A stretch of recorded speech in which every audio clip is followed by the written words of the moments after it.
Good evening. I'd like to call this meeting of the Southampton Town Board to order on this 25th day of February, 2020. Please rise if you're able and join us for the Pledge of Allegiance.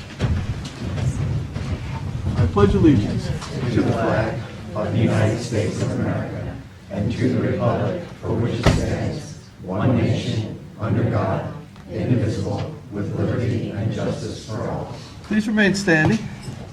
I'd like to ask that you join me in a moment of silence in remembrance of B. Smith. It was Barbara Elaine Smith, who died this past weekend after a long battle with Alzheimer's disease. In addition to building restaurants and a home decor collection over the years, Smith was a fashion model, actress, broadcast talent, and best-selling cookbook author. In 1976, she became one of the first African-American women to appear on the cover of Mademoiselle magazine. She had a syndicated talk show, aired nationally on NBC stations for several years. She also had 3 popular restaurants, including, most of us will remember, B. Smith's out in Sag Harbor. She was a remarkable woman who leaves behind a remarkable legacy. We offer our condolences to her family, including Dan Gasby, who many of us know, her longtime husband, and their daughter Dana. So if you could join with me in a moment of silence in her memory and sending our prayers to the family.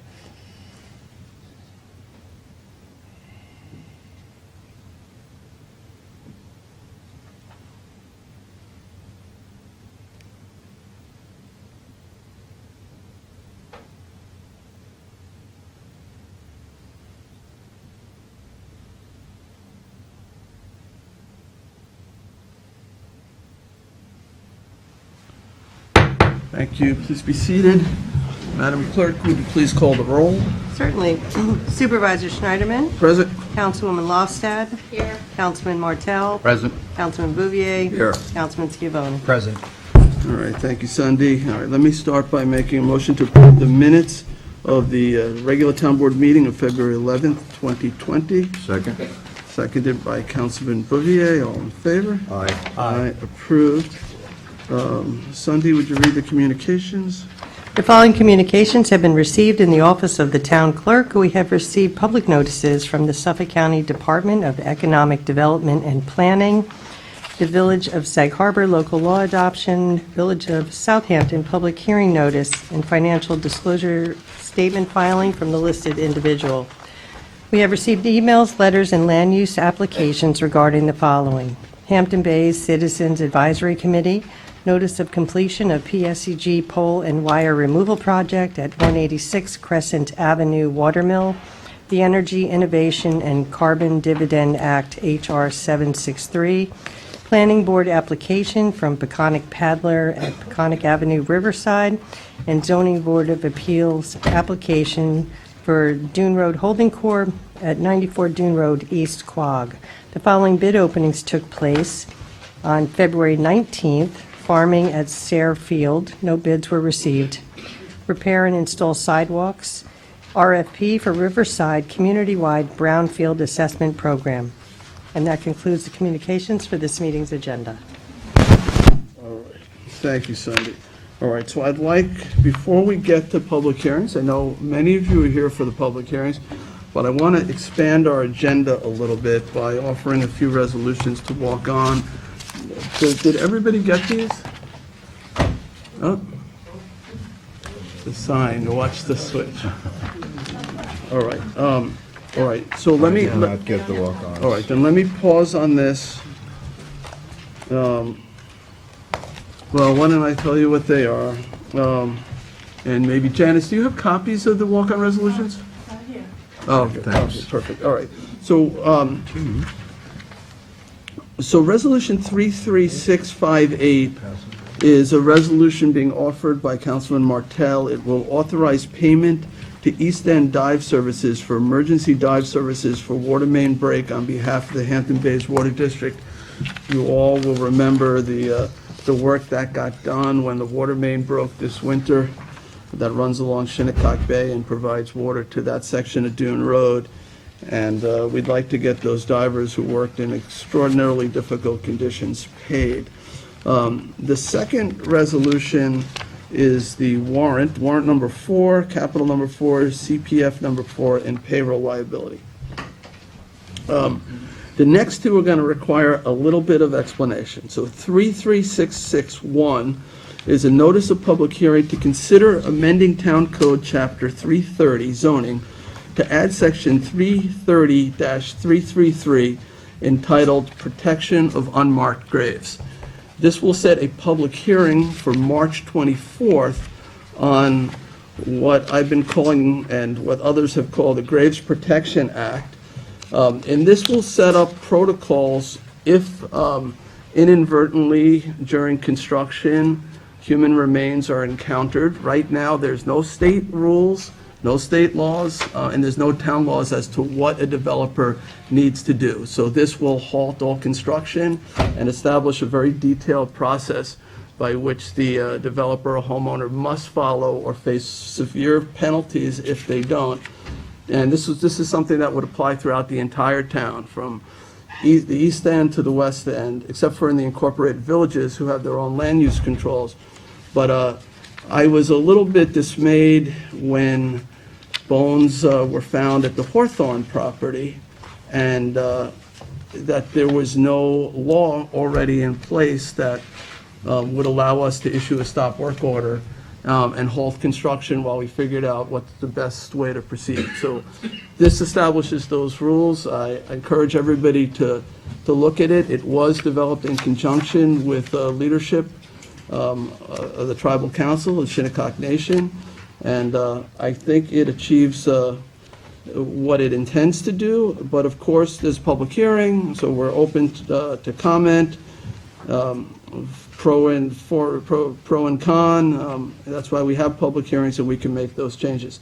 The last resolution, 33662, is a notice of public hearing to consider enacting Town Code Chapter 323. This would impose a moratorium on certain development actions within particular areas of the hamlet of Shinnecock Hills. There are two areas in particular. There is the Sugarloaf area and the Fort Hill area. The Sugarloaf area is known to be the historic burial grounds, a part of the historic burial grounds of the Shinnecock Nation. And right now, single-family home construction of a pool, garage, accessory building requires absolutely no archaeology. So this will prevent any ground disturbances, excavation, unless that archaeology is done. There's a couple different ways to do it. For a 6-month period in that area, there won't be any excavation unless the archaeology has been completed first and satisfactory. In the Fort Hill area, it applies to any new home construction. They will have to meet that same requirement. You won't be able to build a new home in that area without first doing archaeology. And it will give us the time to develop the right set of rules. Right now, it's also surprising that in these highly sensitive areas, and you'll all have a map, you can excavate without having done any archaeological views. This requires Stage 1A and B. Stage 1A is looking at the literature, looking at what is sort of known out there. Stage 1B requires actual sampling, so that you're doing some samples on the property. And we also are allowing ground penetrating radar, a report using ground penetrating radar, which doesn't disturb the site at all. And that could be an alternative to doing the core sampling. So that would be also the same night, March 24th, for the moratorium at 6 p.m. here. And that also comes from conversations with the members of the Shinnecock Nation, which I see there's quite a few of you here. So I recognize those members of the nation as well as the council. I see Lance Gums is here, and I see Becky is here, and I think Brian Polite, Chairman Polite, is here somewhere, or maybe he's not here yet, but many other members. Okay, so I'd like to make a motion to walk those. Actually, before I make the motion, there will be a public hearing tonight on acquiring land, just well, it's in the Fort Hill area, just adjacent to the Sugarloaf area. And two lots, but 3 developable parcels in that area. And we'll get to that in a minute, but let me make a motion to walk on those 4 resolutions. Second. Seconded by Councilman Scavone. This requires 4 out of 5 to get these onto our agenda. All in favor? Aye. Any opposed? Okay, so we will take those up later in the evening. We can take them out of order if we choose to do so. Okay, so let's go to public hearings next. Madam Clerk, would you read the first public hearing notice? Certainly. Public hearing number 1, to consider the acquisition of lands of JLS Land Development LLC and EMC and MTG Corp. as contract vendee Shinnecock Hills and amend the CPF management and stewardship plan to include the property. We know these well. Okay, I'm going to ask Lisa Combrick, our CPF Program Manager, to introduce us. Good evening, Mr. Supervisor, members of the Board, Council, and Madam Clerk. I'm Lisa Combrick, the CPF Program Manager. I'm here tonight to discuss the acquisition of what the Supervisor just referenced as 3 buildable lots in Shinnecock Hills. The first property, they're contained in the same public hearing, so I'll go through each of them individually and then I'll point them out. I passed out an aerial just for your reference so you could see a little bit better the 2 properties in question. The first is located at 517 Montauk Highway in Shinnecock Hills, Suffolk County Tax Map number 900-209-394.5. The owner is JS Land Development, LLC. Pointed out on the aerial here, this piece right here, which is located, as I said, on Montauk Highway. It is immediately adjacent to 513 Montauk Highway, which is currently under construction. The property is zoned R40. It is 1.2 acres, 52,154 square feet. The owner did obtain a building permit for this lot. However, after construction on 513, the adjacent property began.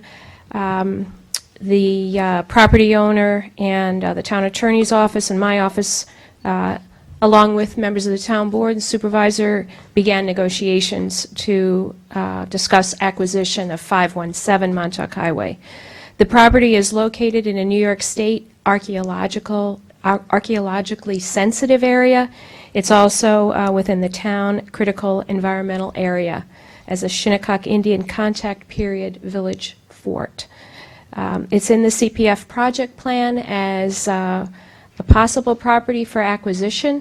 It's in the Shinnecock Hills Greenway target area. It contains some mature, robust pitch pine and oak forest vegetation. Unfortunately, a portion of it was cleared during negotiations, but that has stopped at this point. The purchase price for this lot is $750,000. The development rights attributable to the property, as calculated by the planning department, is 1 development right. So that's 517 Montauk Highway. The second property is located at the corner of Sugarloaf Road and Ridge Road. It's adjacent to 517. And that is right here. So here is Sugarloaf, and then this is Ridge Road here. And then you can see that the 2 properties, 517 and the Ridge Road piece, border each other.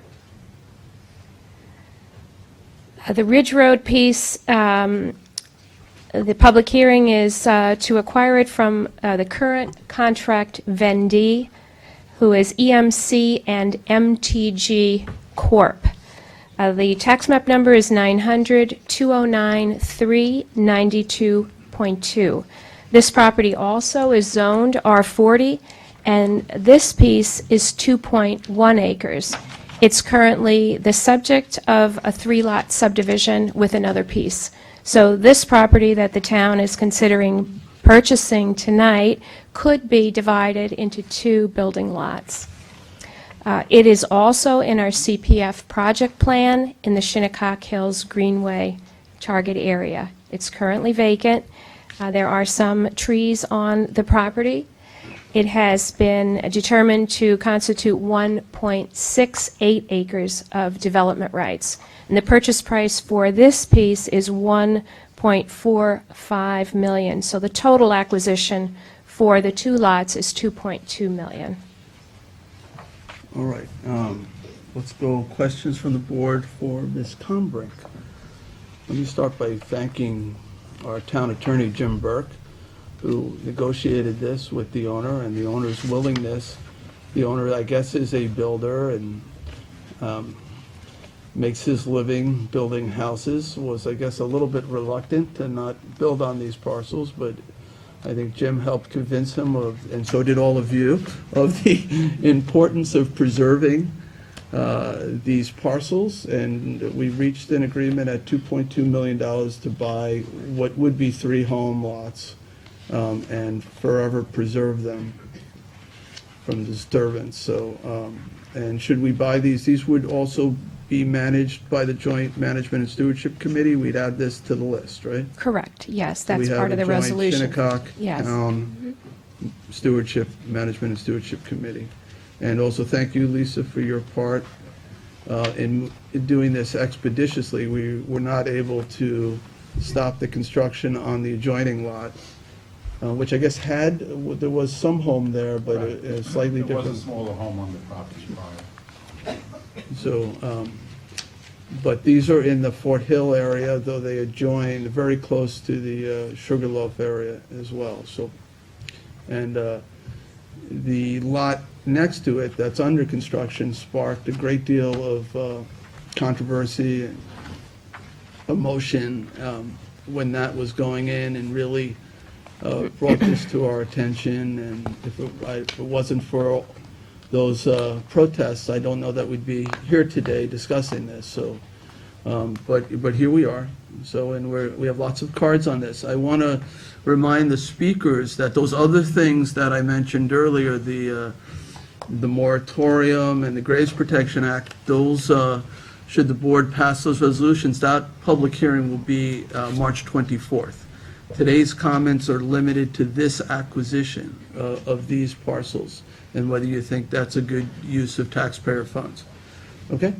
Thank Any you. other questions for Lisa? Yeah, Ms. Combrink, first of all, I want to thank you and Jim, Counselor, for your work on this. Well done there. And for the public edification, in the title, it says contract vendee. Could you explain what that term means? Sure. It was noticed that way because the party that we have been negotiating with, who is the builder, has not yet purchased the property. What we're anticipating, based on my discussions with his attorney, is that we will have most likely a simultaneous closing, so everyone will come together on the same day. And But he has the absolute right to acquire. oh, yes, absolutely, and I've spoken to his attorney to confirm that. So the current plan is that the current owner, who is Miss Angiola, who lives in Rhode Island, will travel to Southampton, will sell the property to EMC and MTG Corp., and then immediately thereafter, the town will purchase the property. That's on the Ridge Road piece. The other. That's Montauk correct, piece, yes. He owns that, right? That's right, yeah. Montauk, And presumably, these, there are 2 lots that possibly could be made into 3 lots, and that they were going to be developed. well, it's one lot Presumably. it's one lot right now, and it could be made into 2, but the adjacent piece has a house on it, and that was part of what would be a 3-lot subdivision. But the piece we're buying could become 2 lots, 2 buildable Well, lots. one piece is already one buildable lot, and the With other a permit piece on it, I understand. would be 2. So even though it's two pieces we're acquiring, that would be 3 homes. That's correct. Right. Okay, any other questions? Nope. All right, to the public, all right. Thank you. I'm going to take these in the order that they were received. We afford each speaker 3 minutes to make their comments known. Our clerk will let you know when you're down to your last 30 seconds. We do make some accommodations if somebody has a special need that needs to be accommodated. we will provide additional time. I'll tell you who's speaking and who's on deck, and then I ask you, even though I've just said your name and perhaps mispronounced it, but when you come up, could you please just restate your name for our records? We're recording and preparing a transcript, so even though I've said your name, just repeat it again. So Ella Engel Snow is first, then Grania Brolin is second. Hello, I'm Ella Engelsnow, and I'm a poet, so I wrote my stuff down. I hope you'll bear with me. I'm a Sagaponack resident living on Shinnecock ancestral lands.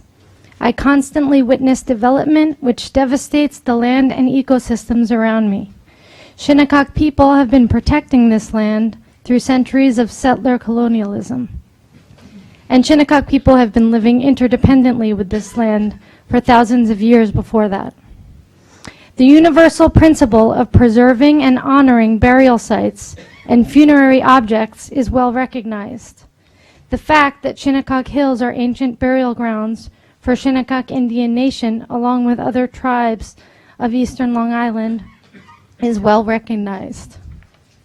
This board made a stewardship committee with Shinnecock Indian Nation concerning Native American burial sites, but the agreements of the committee are not being applied by the town. This tells me that you, the town officials, are not listening. You are nodding your heads, but your eyes, ears are closed.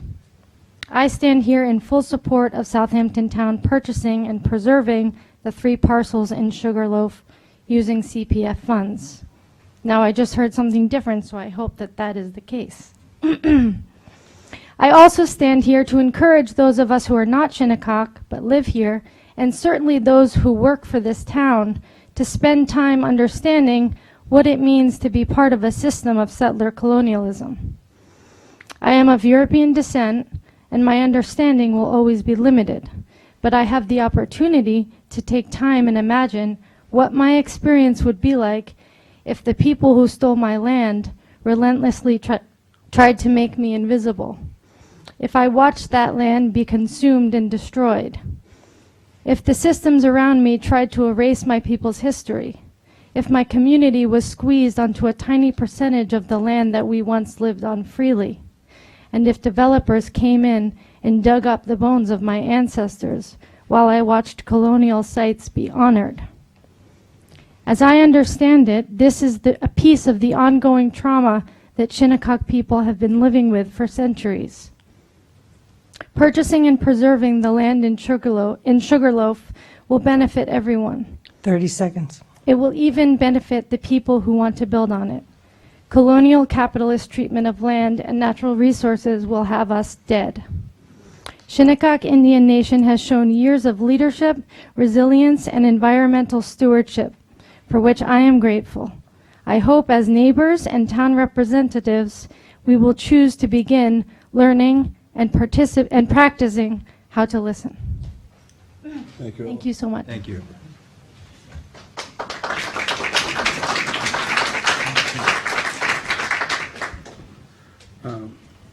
All right, so Grania is next, followed by John Crindler. Very good. Good? All right.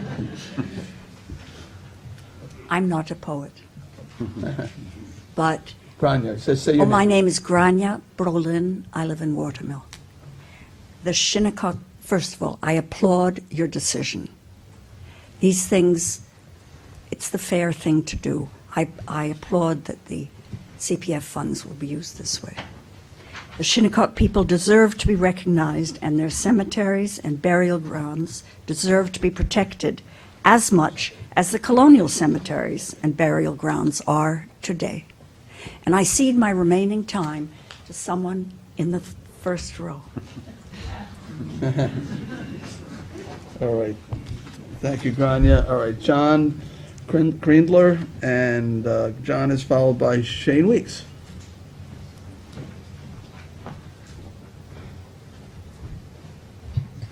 So my name is John Crindler from Bridgehampton.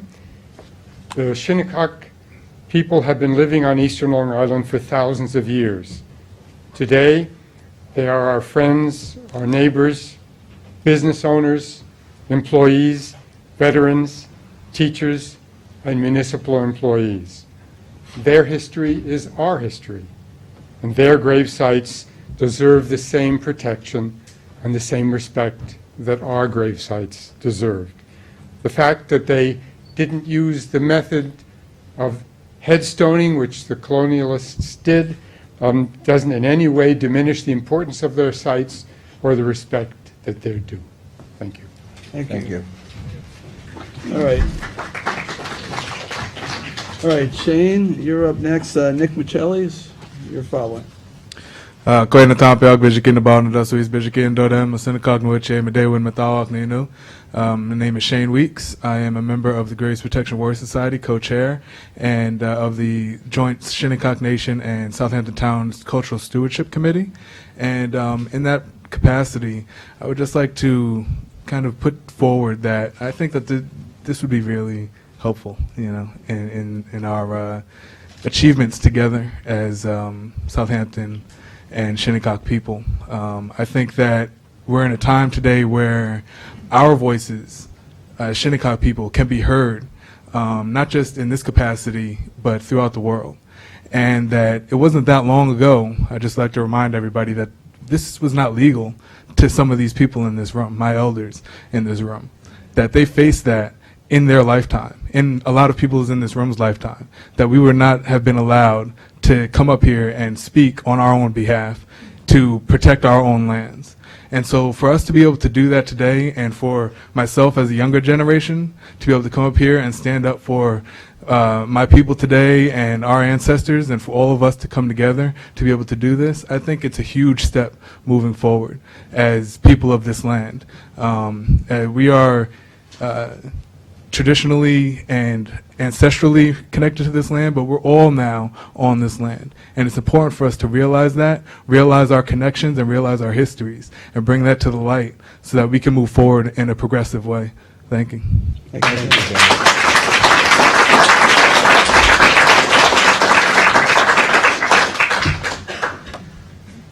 All right, Nick, and then Lillian Sivernich. Thank you. I'm Nick Michelli. I live in Watermill. And I must say that I am optimistic. I know how long this issue has been before us as a people. And I hear that we are close to resolving it, not just with the purchase of the land. And I won't go on to the other legislation, Jay, I promise. But we'll be back on the 25th because this is... 24th. 24th? Well... I'll miss it then. Yeah. Because this is an issue that we will stay with. We know that we've come close in the past, not with this group necessarily, but this time it has to happen. I find it to be appalling that we are one of 4 states without state law that guarantees these rights. And I will ask our current and future senators, Tommy John, to take this issue up when they are in Albany. It's an important issue. We started this with the Pledge of Allegiance, and we ended that with liberty and justice for all. And that's really what this is about, liberty and justice for all. And I looked across the room before, and I misread, I thought I misread a hat that's over there. It's blue, it's not red, but it says, Make America Native Again. And we have to. Thank you. Right. Thank you.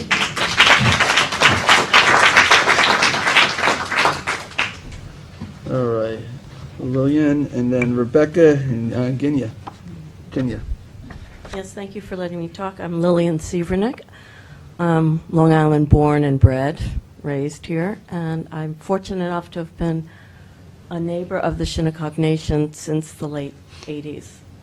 I was kind of shocked when I saw the film just shown last week of Conscience Point about what they have been trying to do and how we failed them as neighbors and friends of the Shinnecock. So I'm just here in support of the fact that I pay my taxes since the late 80s and pay my 2% to the Peconic Land Trust, and I would like my money to be used to help my neighbors and to have the land preserved and saved as it should be. have it honored and protected. We're stewards of that land, and the Shinnecock have shown us that we are stewards of the land. So I'm asking you, please, to take my 2% that I keep on paying and all my taxes and put the Shinnecocks on the top of the acquisition list.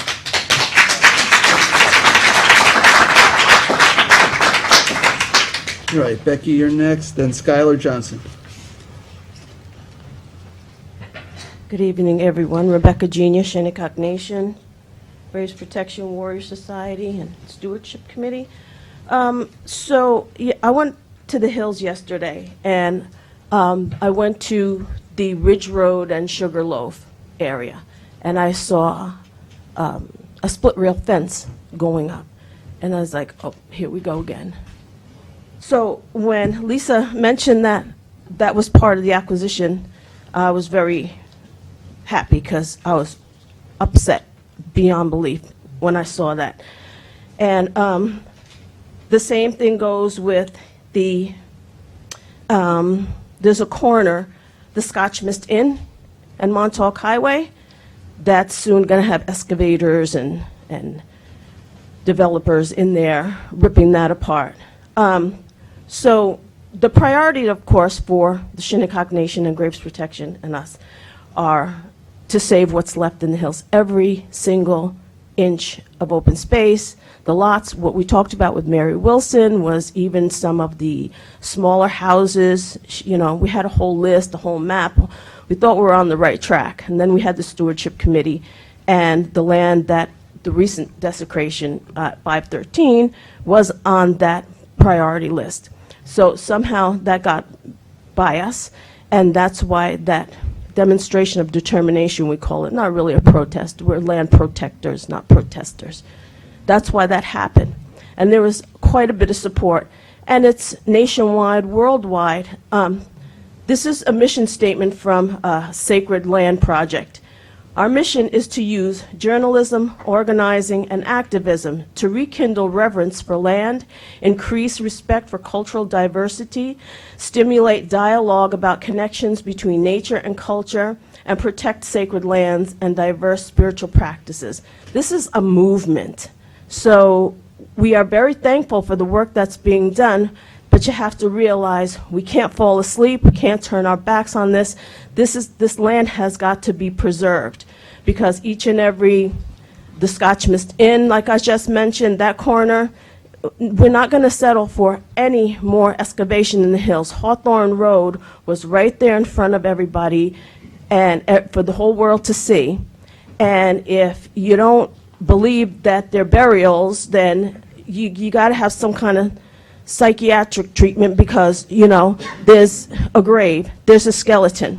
And it's bizarre that when we went to the 513 Montauk Highway site one time and the foundation was up, someone drew a skull and crossbone on the foundation. We don't know if it was a joke or if it was a message. It wasn't any of us, I swear to goodness, it wasn't any of us.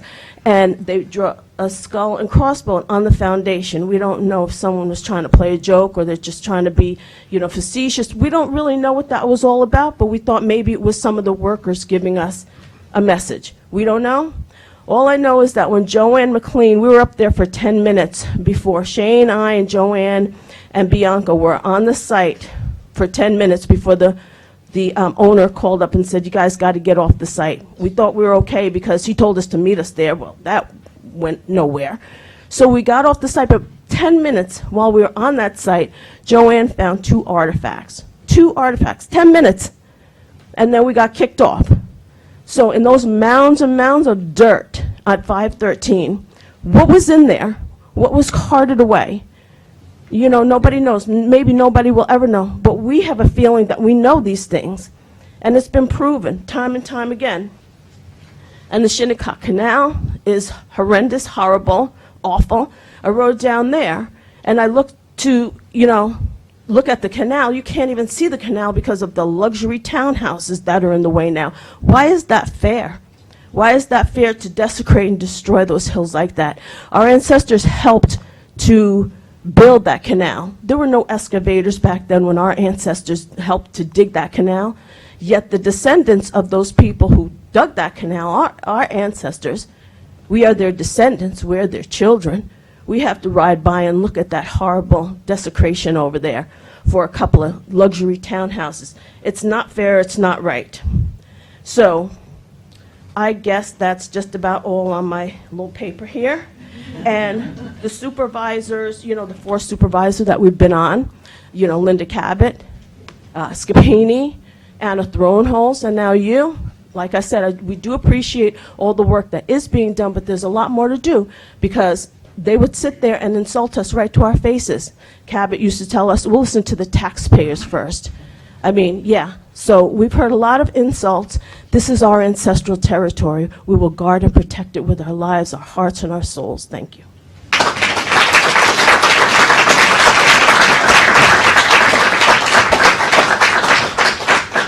Okay, Skylar. Skylar's followed by Heidi Rain.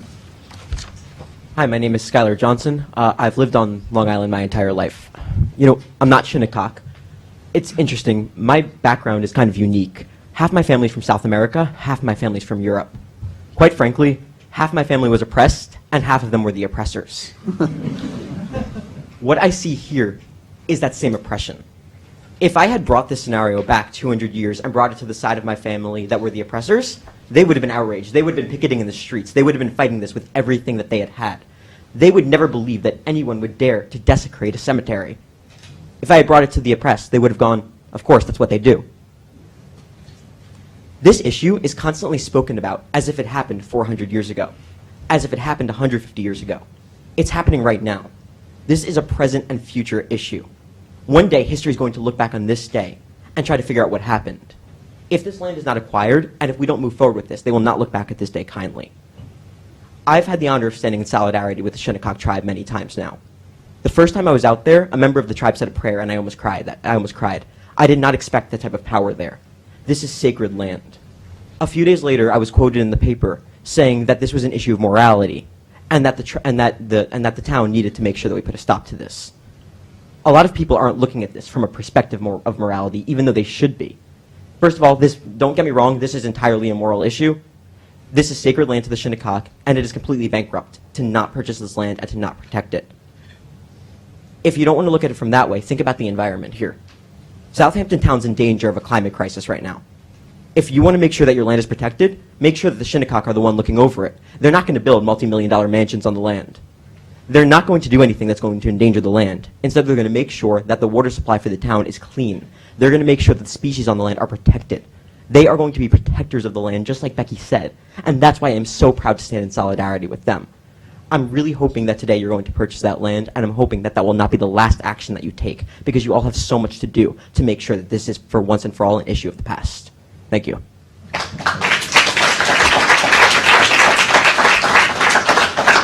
right, Heidi Rain, you're next, followed by Tom Olesic.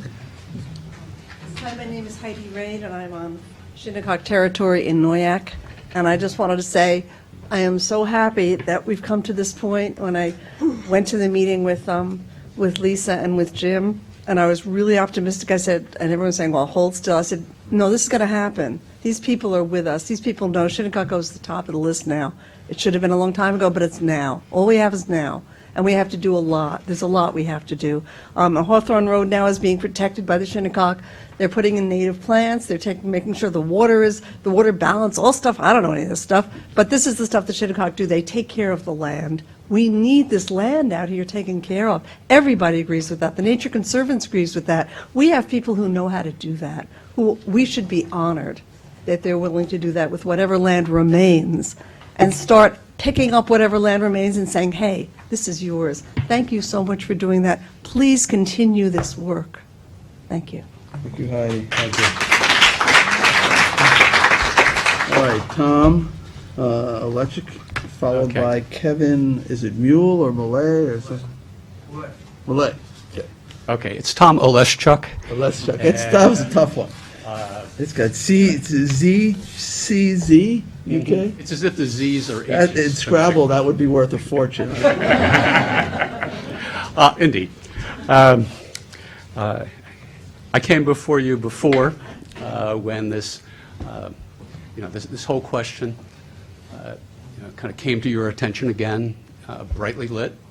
I had earlier been out with, on the sidewalk and the street, with the Shinnecock, and I consider myself a friend and an ally of the Shinnecock, and I have a short message for you, and it's one that I said before, but I'd like to restate it. Defend the sacred. All our grave sites are sacred. Defend the sacred. Thank you. Thank you. All right, Kevin, followed by Michelle Romeo.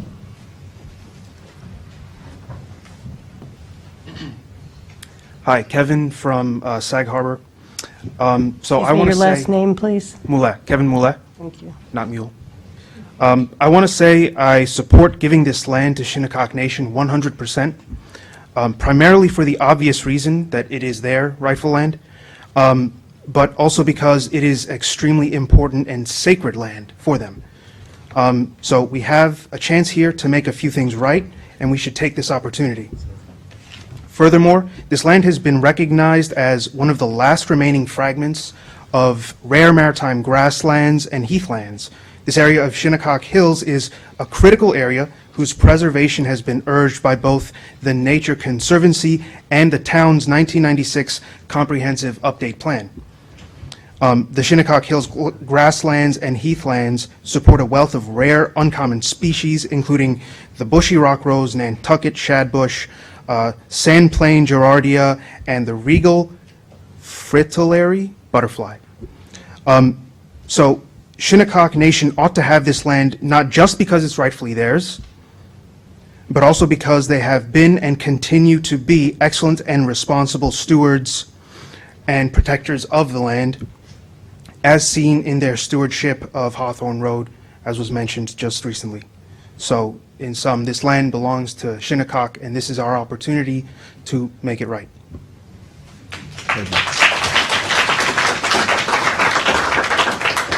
All right, is Michelle here? All right. Jessica Morgan?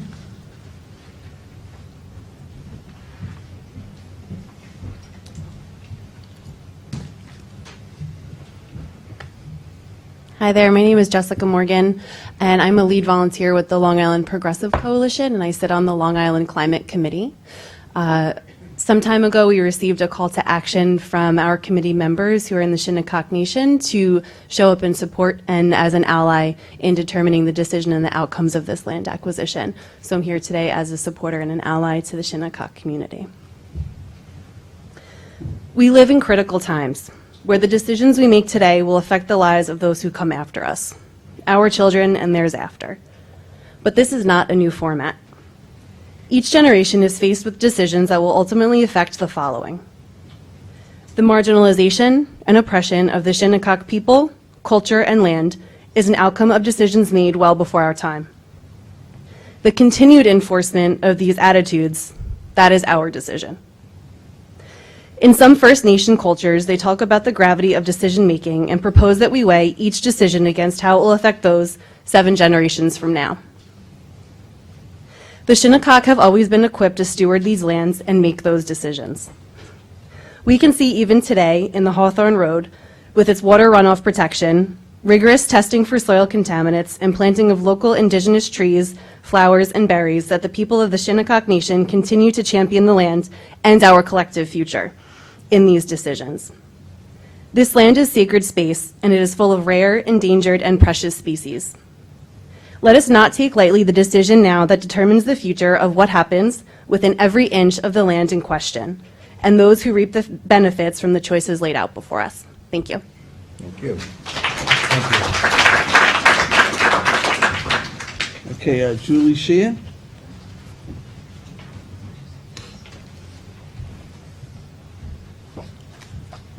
Hi there, I'm Julie Sheehan. I'm from East Quogue. I'm speaking on behalf of Peer Progressive East End Reformers.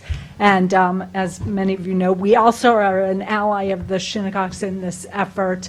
And we work on a range of issues. Environmental issues is one of our big ones. It's certainly using the Community Protection Fund for that is its original intent. But I think it's just really smart and insightful and the kind of decision that can resonate 7 generations down the road to also think of that as preserving history, as preserving culture, as preserving heritage. And when you combine those two motives, it's environmental protection of open space, and it's also a way to protect a heritage, that just makes the purpose even stronger of the fund. So I applaud your expanding the idea of what the opportunity of that fund can do, and I really applaud, as does Pierre, your beginning here with these parcels and your continued work in the future on the sort of wish list of parcels that we need to get preserved in this sacred area. Thank you. Thanks, Julie. Okay, I don't have any other cards on this public hearing. Was there anyone else who wanted to be heard who didn't fill out a card? I see Brian, did you want to say anything? See you in the back. Come on up. Now you have to. Now you got to say something. All right. As chairman of the tribal council, I'm glad you're here. Thank you.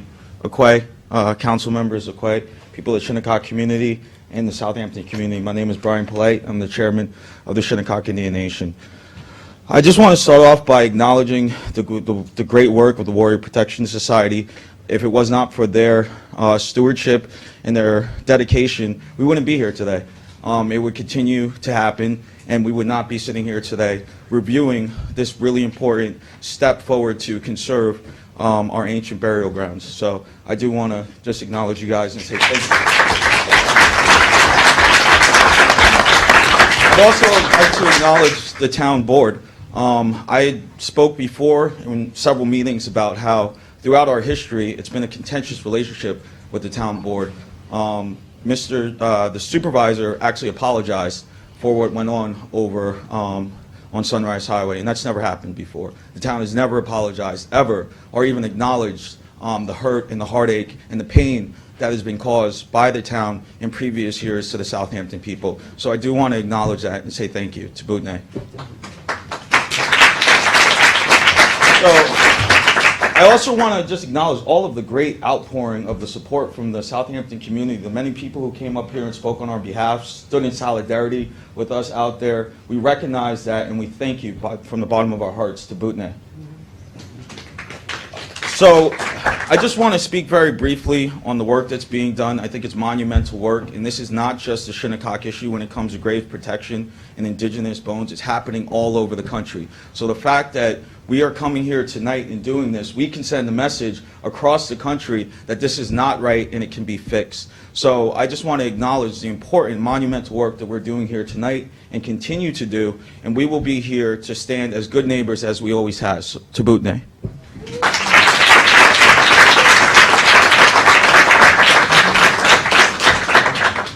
Lance Gumbs, also from the Tribal Council.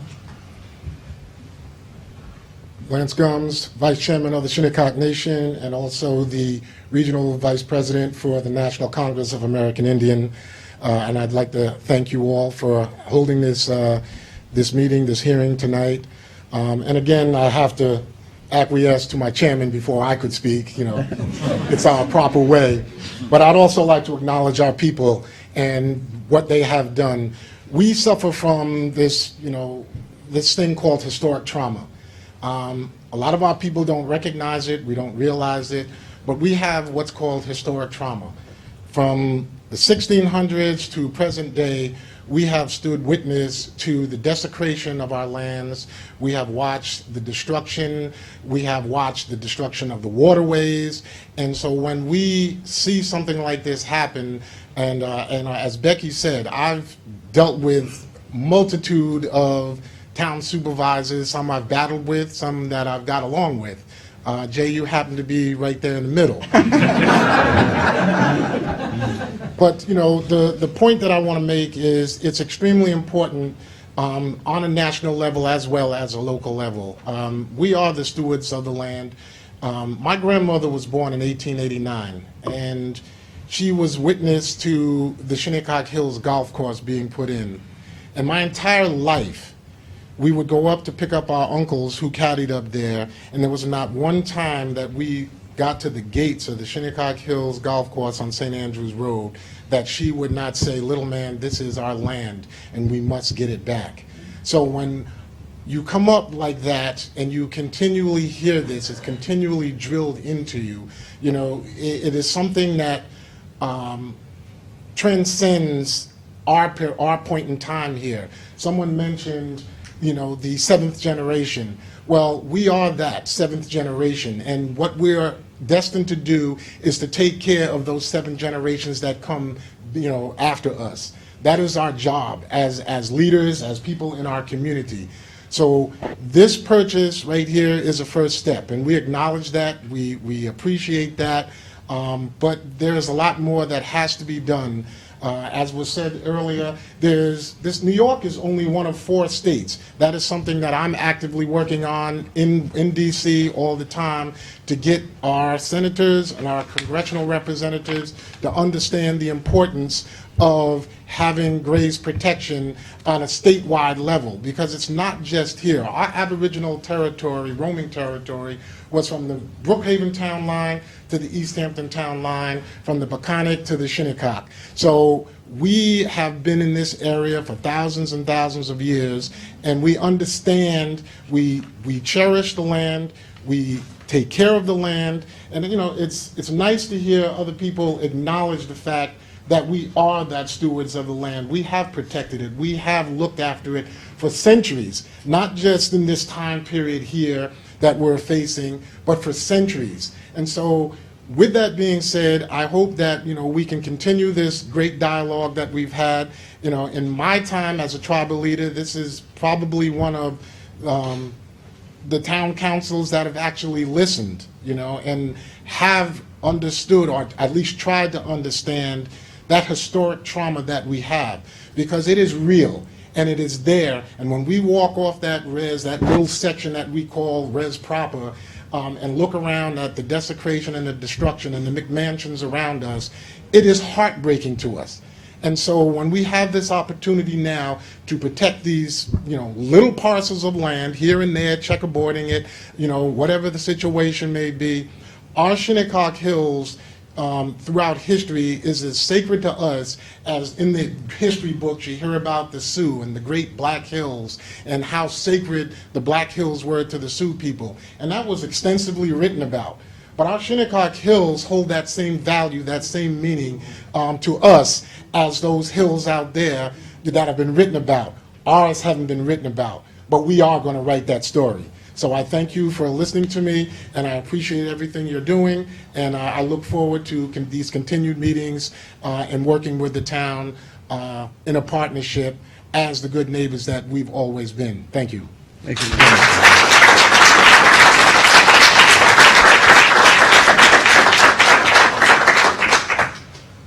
All right, anyone else? Oh boy, a bunch of hands. We'll go in the front row.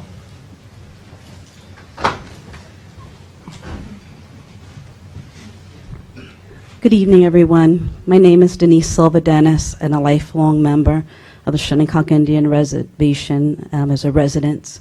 I also went to school in the Southampton School District from K through 12. And I just wanted to say, in this quest to come before you about this issue, when we were first starting out with the latest quest, because my cousin Becky has been going through it for many, many years, people said, they're never going to listen to you. Why are you wasting your time? And these were people from my own community saying it. So it comes as a great relief to be able to speak before you all and to know that the meetings have been going on. It's been a dovetail of so many people beside our graves protection. It's been so many, the work with the lawyers from both the town and the Shinnecock lawyers, the young new lawyers. It's been the work of not only people in Southampton, but there have been many people who have come from all over the Long Island, all over really the nation to come and to help us, to bring us all together so we can speak to each other with respect and a sense of unity.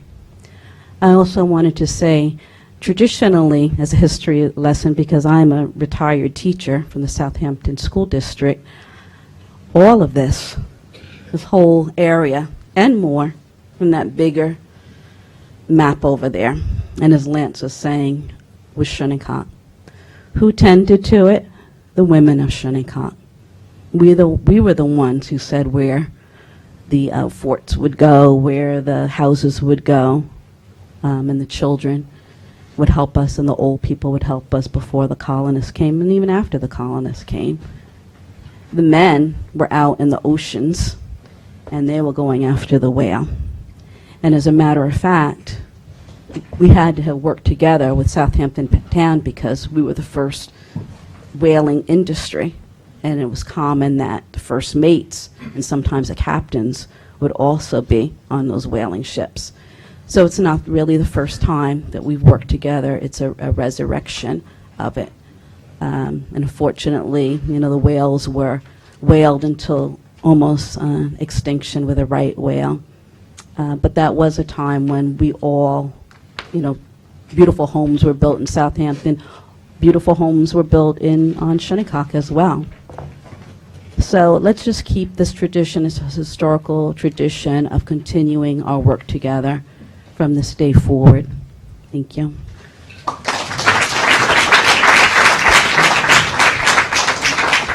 Thank you, Denise. Steve?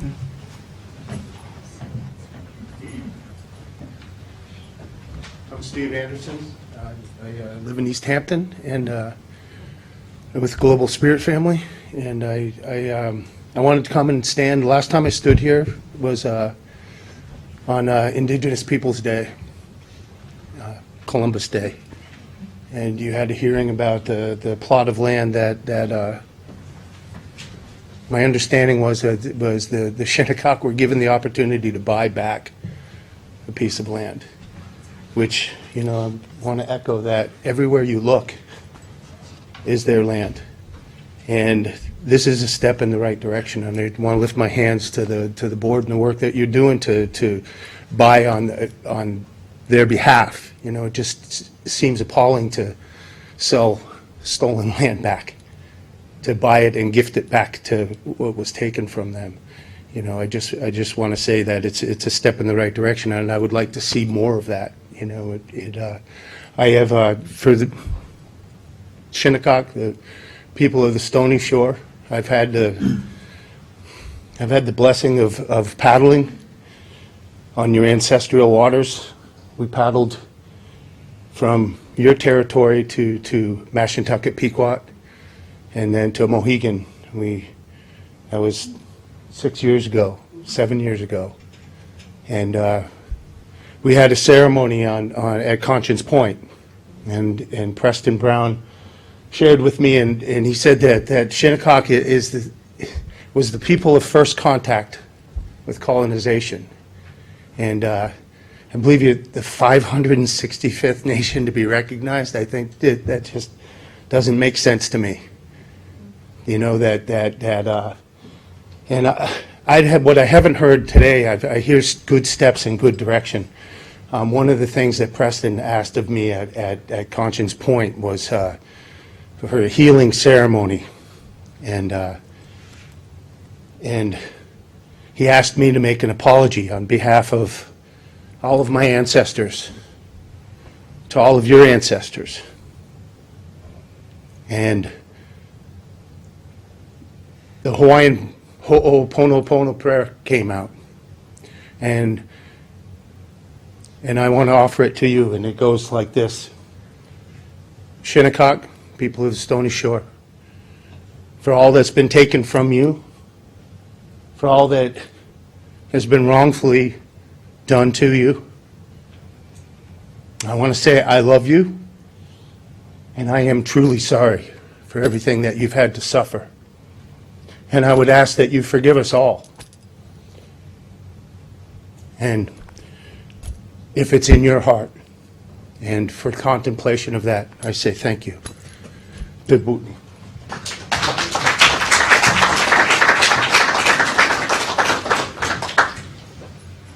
Right, anyone else who has not been heard?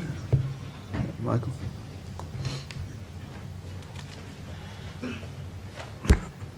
Good evening. My name is Michael Daly, and I serve on several local committees and boards, including the Zoning Board of Appeals for the town and with community organizations. But my day job is a real estate agent. And in looking, so from a practical matter, looking at the Shinnecock Hills right now on Zillow, there may be as many as 30 or 40 properties listed for sale. And I'm confident that many of the property owners there and many, if not most, of my colleagues in the real estate industry know nothing about what's going on unless they may have read about it in the papers. So somehow we need to educate property owners and real estate agents as soon as possible. I, for one, have pledged to myself and to Becky and people that I will not represent or sell any properties in Shinnecock Hills.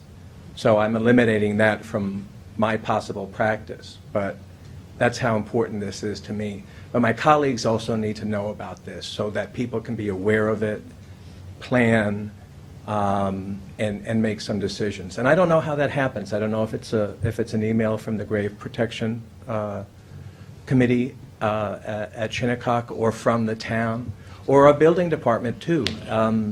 Every permit request that comes in for Shinnecock Hills needs to be red flagged so that what happened at 513 doesn't happen again. We all need to work together to truly to protect this land. So, thank you. Thank you, Mike. Thanks, Mike. Thank you. All right, anyone else who has not spoken, who did not fill out a card and wanted to be heard? Okay, so I'd like to make a motion to close the public hearing. Second. Seconded by Councilman Bouvier. All in favor? Aye. Aye. Okay, so the hearing is closed. So we do have a public portion. I have 3 cards for that public portion. After that public portion concludes, we can take out of order the resolution to acquire these parcels, which is on page 124 of your packet, and I will happily make the motion to do that. So if you can wait through the public portion, which shouldn't be long, you can see a resolution on this. I'd also like then to take out of order the resolutions that I walked on this evening.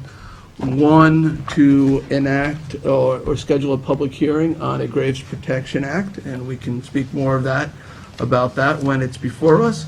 And one, to enact a moratorium in the Sugarloaf and Fort Hill areas to prevent excavation before archaeology is completed, and possibly give us an opportunity to acquire some more of these lots and take necessary measures to protect cultural resources, including human remains in this area. So stick around, don't go anywhere. Let's go to public portion, and I have 3 cards. The first is Cindy McNamara. I think she left. I saw her leave. Is Is she in the back? All right, while we go retrieve Cindy, maybe, is that Dan McNamara? Yeah. Going to get her? Dan, is she coming? Yes, sir. Sorry about that. No worries.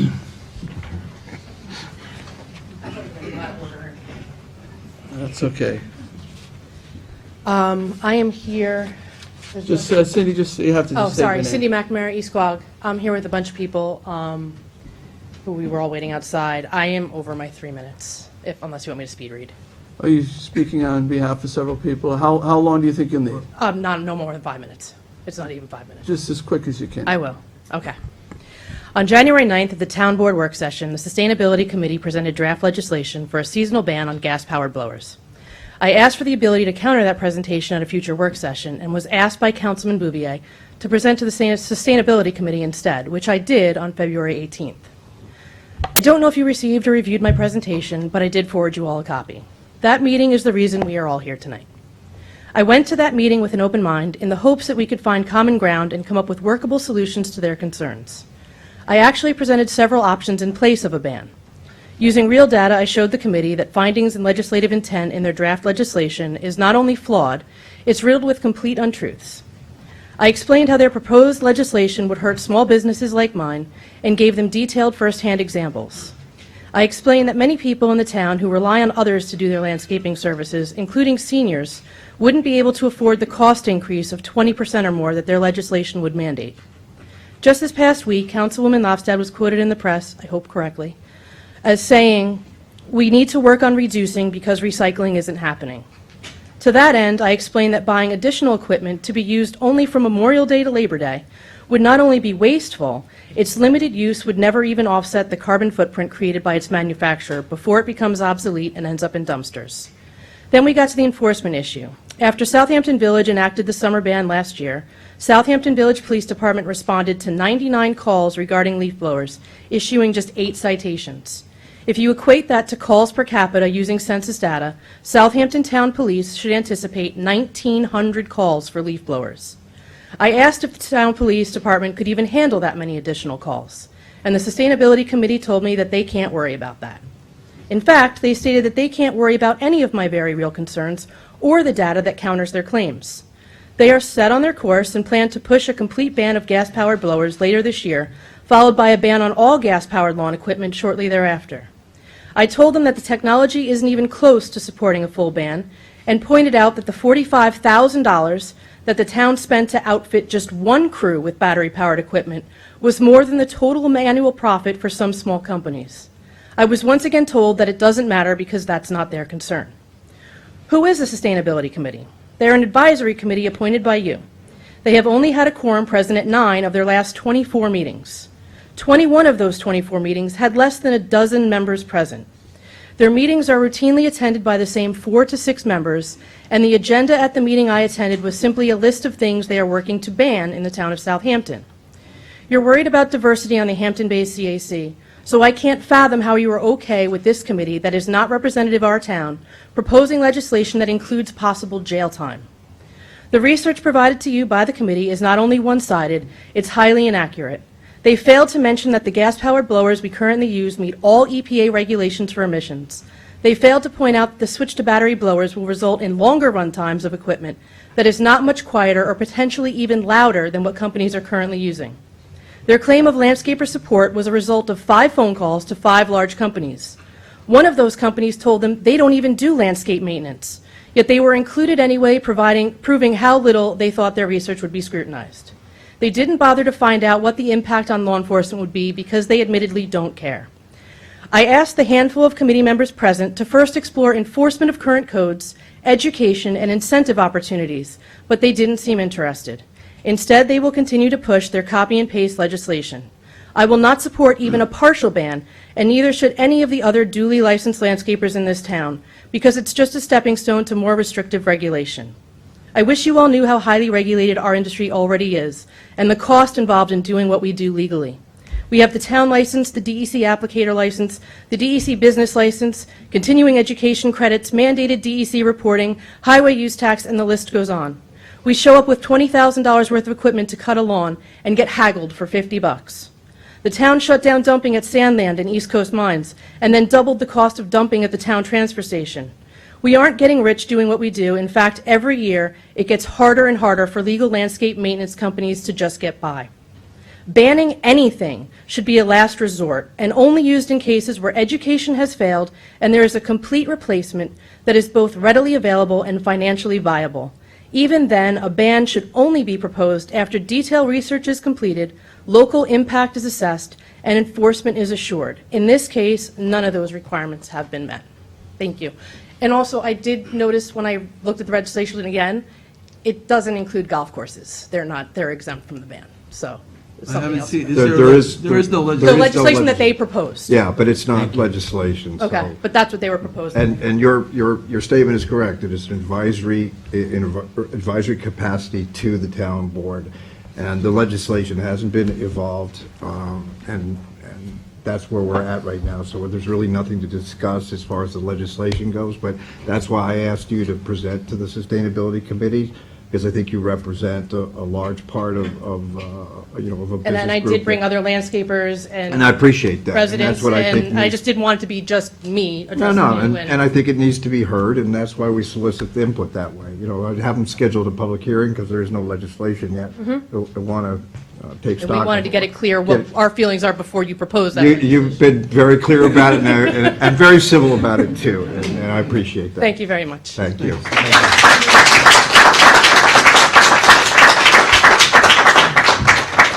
Okay, next up, Dan McNamara. Hello, I'm Dan McNamara. I got nothing to go like that. I tried to even write it. She used all your I time. tried to She write took it. all your I time, Dan. tried a couple times. I'm just better at speaking what I'm talking about. It's about the blower ban. I've been in business for 30 years myself. I've been doing the industry for 35 years with my father and stuff. I had guys that worked for me, and the stress level of the guys and me and all this stuff, it didn't work out after a while. So now it's me and my wife. That's it. We run 20 accounts, full maintenance, A to Z. None of that is possible for us to do without our power equipment. I am all for saving the environment, absolutely. But when it comes down to replacing the tools that I purchased, the best I could get to do what we need to do to live and support my family, I cannot get behind anything that comes down to an electric turnover now. They're not there. They're not even close. And it would be a travesty to us to have to just relinquish just our blower. It's just I don't want to have more manpower. I'm done with that. It's us two, and it's simple, and it's better for me in my head. That's and I just want to stress to you that I'm not for any bans. The village ban to me was a joke. We went to work every day, and every time I went to that village, I bought this little electric blower, little thing. Awful, waste of money. And I took the thing out and I go around my property and it just doesn't do it. And then I look over across the street and I see the 3 other trailers around, all the guys. And I watch them boys run out with their backpacks, 2 of them, running around and doing their thing. And so after a while, what did I do? Grab my backpack and I did the job I need to do. I don't see that changing if you ban anything. I'm going to keep doing what I need to do to make my family survive. That's how it is. So I appreciate you not going further with this. I hope you don't. And I would be back if you do. I don't want to see anything like that. I thank you for your time. Thank you, Dan.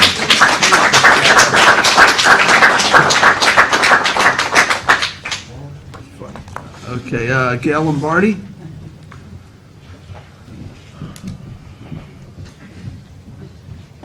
Good evening, Town Board, and fabulous people here and fabulous testimony, but this is what it takes, guys. I've been trying to work with this Town Board for 4 years, but what you guys have all done, to all of you, including Cindy and her team. What happens, what I find in the 4 years I've tried to work with this Town Board, and they have a resolution on their agenda today to approve a Hampton Bays Downtown Overlay District. And as you know, Cindy points out, she's got to do, a volunteer who's trying to make a living has to do work that, my humble opinion, some of you all should do, and including in the Hampton Downtown Overlay District. You're going to approve it, 4 years, your back's against the wall. You have no choice. It's like mind-numbing meetings. How much more can you do? The problem I have is that the Hampton Bays Downtown District doesn't benefit Hampton Bays. It benefits a handful of property owners north of Montauk Highway where now they could take underdeveloped properties and overdevelop them, 3-story buildings, 240 housing units. The whole reason that the Hampton Bays Overlay District started has been bastardized beyond the point of recognition. And you say, and I see that your new head of planning is here, so I really would prefer not the back and forth, that we sometimes have with this.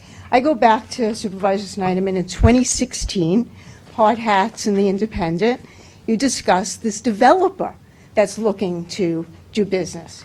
You discussed it with myself and my neighbors in a meeting of May 2016, which I memorialized in a memo and submitted to you. But that was it. We never heard again, 4 years, about this developer. So you ran a silo of meetings with this developer and then ran public meetings with the community completely different. I wonder if I were to FOIL or an investigative unit would subpoena records for your planning board with this developer, meeting minutes, telephone calls, just like the village is doing with some of their, the anonymous FOILs. Would it be 3 or 4 public meetings, or it would be dozens of meetings? Because you have in your EIS this chart, which shows single and separate lots. But then you have this chart, which shows a mini PDD, which shows roads going sideways, little loop-de-loops up and down, potentially encroaching on parklands for a main road. Any independent person would look at this and say, this doesn't work. It makes no sense. I've done some version of document review for 32 years. And you look at this, and when you say something doesn't make sense, it's because it doesn't. So at this point, your backs are against the wall. 4 years in, you're going to probably approve it. My back is against the wall, so my clock starts today, right, to look at an Article 78 filing against the ward and by half of the town, because as I think, who is it, Mr. Wonderful at Shark Tank says, we need to crush the cockroach it is. So I'm really sorry after 4 years, we're here today. But, it really is sad that this turned into such a hodgepodge of what it was supposed to be. And I really would prefer, because I saw Janet come in, that we end it with my 3 minutes. Thank you so much.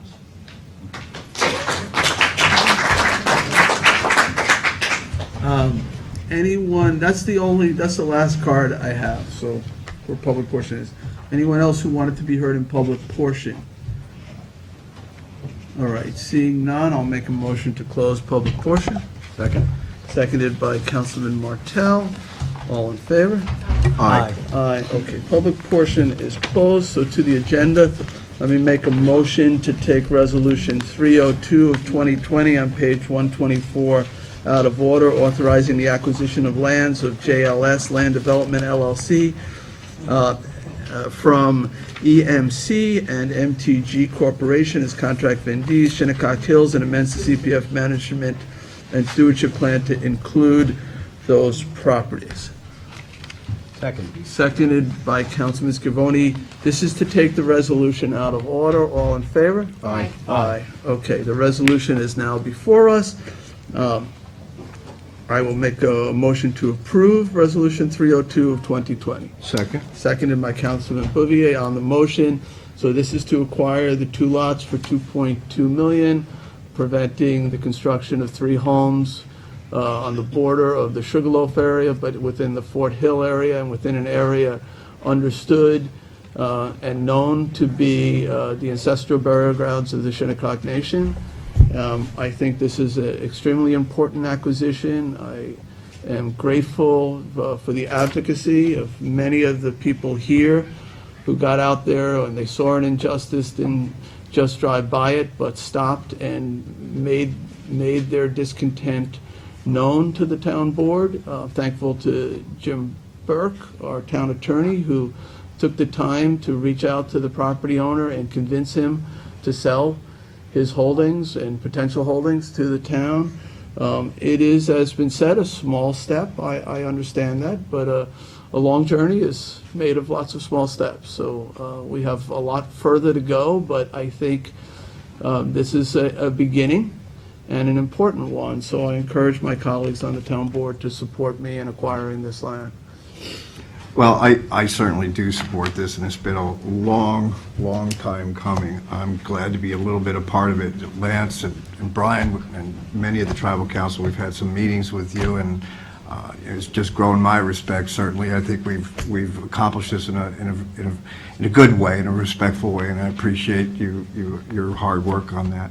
We've got more to do. I still need the person on the CPF Land Preservation Board, so I need that name. And I'm looking forward to working together and moving forward. This is a really big moment. Certainly for me, it's a big moment to see justice done in its, albeit a small way, but it's a really, really good start, and let's continue to work. Anyone else? Yeah. Let's vote. Sure. Councilman Scott? Yeah, in Suffolk County, we actually have two nations. We have the Puspatuck. They are of the Unkachog Nation in Brookhaven Town in Mastic, and they went to Centum Riches. I'm very familiar with the residents of that community as well as the Shinnecock. And I spent a career teaching about the Haudenosaunee in upstate New York and their contributions to our form of government. Our system, our federalist system, comes from the Iroquois Confederation. Ben Franklin was a student, even though he had his issues with Native Americans, but he certainly was a student of their system, and that has been incorporated into our system. I'm glad that the Shinnecock has not gone the way of the Manhassets, of the Matinecock, and I'll even say the Montaukets, even though I did go to school with many of the Montaukets. They're still around today, and so you are still here, and I'm proud of that, and I'm proud to be a councilman in Southampton Town along with the nation here, and I certainly support this. And my mind goes back to the tragedy of the Circassian and what happened in 1877 or 76, where 18 full-blood Shinnecock men died off of Bridgehampton. So I firmly believe that your history is our history and vice versa, and so I am going to be supporting this and the other resolutions that are being put before us tonight. Anyone else? All right, I'll call the vote. All in favor? Aye. Aye. Any opposed? Aye. It's unanimous. It's approved.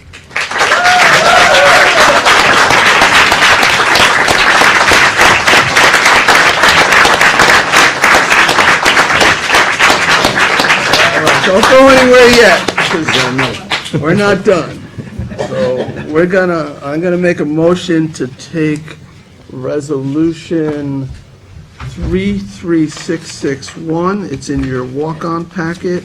Out of order, this would set a public hearing to consider amending Town Code 330 zoning to add section 330-333 entitled Protection of Unmarked Graves. Second. Second, to take out of order, Councilman Scavone, all in favor? Aye. Aye. All right, so now it is before us. I'm going to turn to it. So let me first start out by making a motion to approve, and then we can discuss it. 33661. Do I have a second? Second. Seconded by Councilman Bouvier. So on the motion, and this is a long time coming, and there's people, Becky, you've been here many times advocating for this, saying we need a Graves Protection Act. We need a mechanism on the books, in the code. We need it statewide, but if we don't have it statewide, at least give it to us here in the town of Southampton.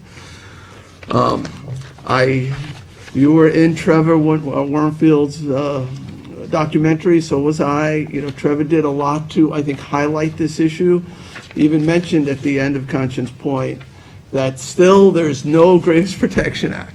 Well, I'm hoping that's going to change tonight and with this public hearing on March 24th.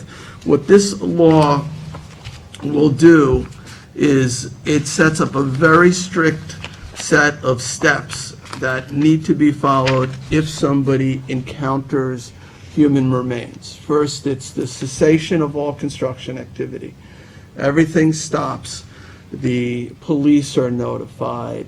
The medical examiner steps in. A determination is made if it is human remains. If it is ancestral remains, the the Shinnecocks are brought in. We do everything we can to acquire the property through our CPF fund.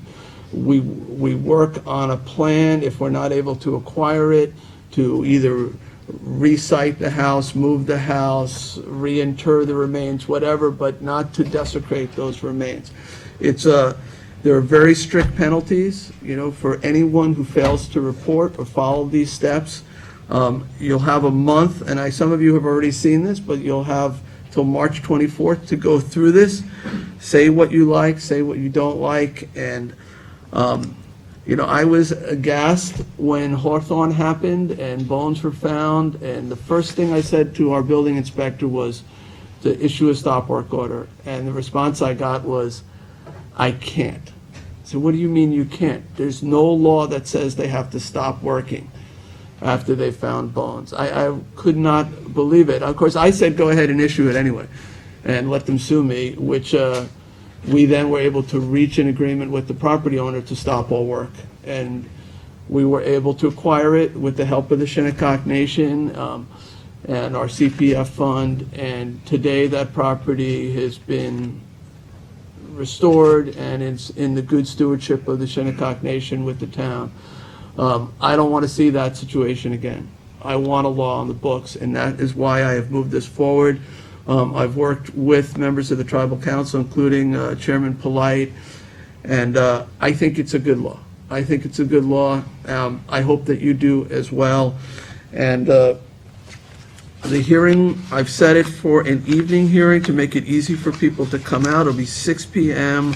on the 24th of March, right here in this room. And I hope my colleagues will support me, at least in allowing a public hearing on a Graves Protection Act. Is there anyone else who wishes to be heard? Well, I think that, it just makes so much sense. It's appropriate, it's necessary. Everybody's graves are sacred to them, and to have your ancestors' graves dug up, to me, makes no sense, so I'm absolutely in support. And this applies throughout the entire town, as I said. Anyone else wants to comment on this? Well, actually, yeah, I'm sorry. No, I just said we had another public hearing. And the law is on the town website, so it's easy for you guys to all see it. You can just download it right off the town website. So the one issue that I think is important is that the state has had this legislation or similar legislation pending for a long time, and we've all waved it around and looked at it and wondered what's happened. I feel that we've taken some of those elements from that law and put them in here. But I realize too that I think in some ways this may spur the state legislature to look at this in a broader sense for the state of New York, and that's what I would hope would accomplish, that we can set a good example here, and will spur them to take up that legislation and take it further and get it passed out of committee. So I'm very hopeful for that, but I support this completely. I think this is even stronger than the state's, personally. Yeah. All right, anyone else? Okay, so I made a motion, there was a second, all in favor? Aye. Aye. Any opposed? Okay, it's approved. All right. Make sure you come out on the 24th. So we're not sitting here with an empty room, so. Okay. Doing the next one? All right, so now we've got one more, and I think this is a surprise to many, but this is Resolution 33662. It's a notice of public hearing to consider enacting Town Code Chapter 323, imposing a moratorium on certain development actions within particular areas of the hamlet of Shinnecock Hills. So I'm making a motion to take that out of order. Seconded by Councilman Lofstad. All in favor? Aye. Aye. Okay, so now I will make a motion to approve 33662. If I can get a second, I'll discuss it. Second. Seconded by Councilman Martell. Okay, we just went through a public hearing and acquired lands in and around the Sugarloaf area. We know this is a highly sensitive area. What is surprising to me, even though the state recognizes this as an area of archaeological significance, cultural significance, and sensitivity, that within the town, you can go dig a single-family home foundation without having to do any archaeology. It's hard for me to believe, but that is the case. Like, go build a house here, and I don't have to do any archaeological review whatsoever. That is wrong, and I'd like to fix that. It's going to take some time, though, to codify, figure out what the right codes ought to be in terms of what level of archaeological review. So what I'm asking the board in the Fort Hill area and the Sugarloaf area is to enact a moratorium on certain development. In the most sensitive area, the Sugarloaf area, any excavation, so if you're regrading, if you're putting in a pool, a garage, whatever it be, you cannot get a building permit for the next 6 months unless you've completed a archaeological review, stage 1A and B, and I could go into that if you wish, archaeology or ground penetrating radar, and demonstrated that it is that there are no artifacts on this property, no culturally significant resources. In the Fort Hill area, it would apply to any new home construction, like we saw on that property recently. I forget the street address, but where the house went up adjacent to the property we just approved the acquisition of. Could it be broader? Could the moratorium be expanded?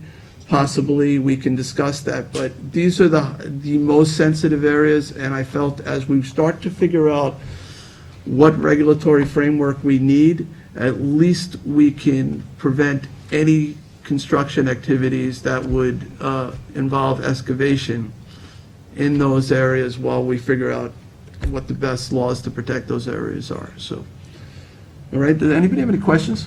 No. About that? Okay, and again, this is also on the town's website if you'd like to do it, to read it. It's just, again, a public hearing. It's conveniently on the same night, March 24th, as the other public hearing, so you don't have to come twice. That's part of the reason why I'm moving it tonight, so that originally I was going to have the public hearing almost a month later, and I said, let's make it happen now, not drag people out twice. So March 24th, 6 p.m. All right, there's a motion and a second. All in favor? Aye. Aye. Approved. So there'll be a public hearing on that.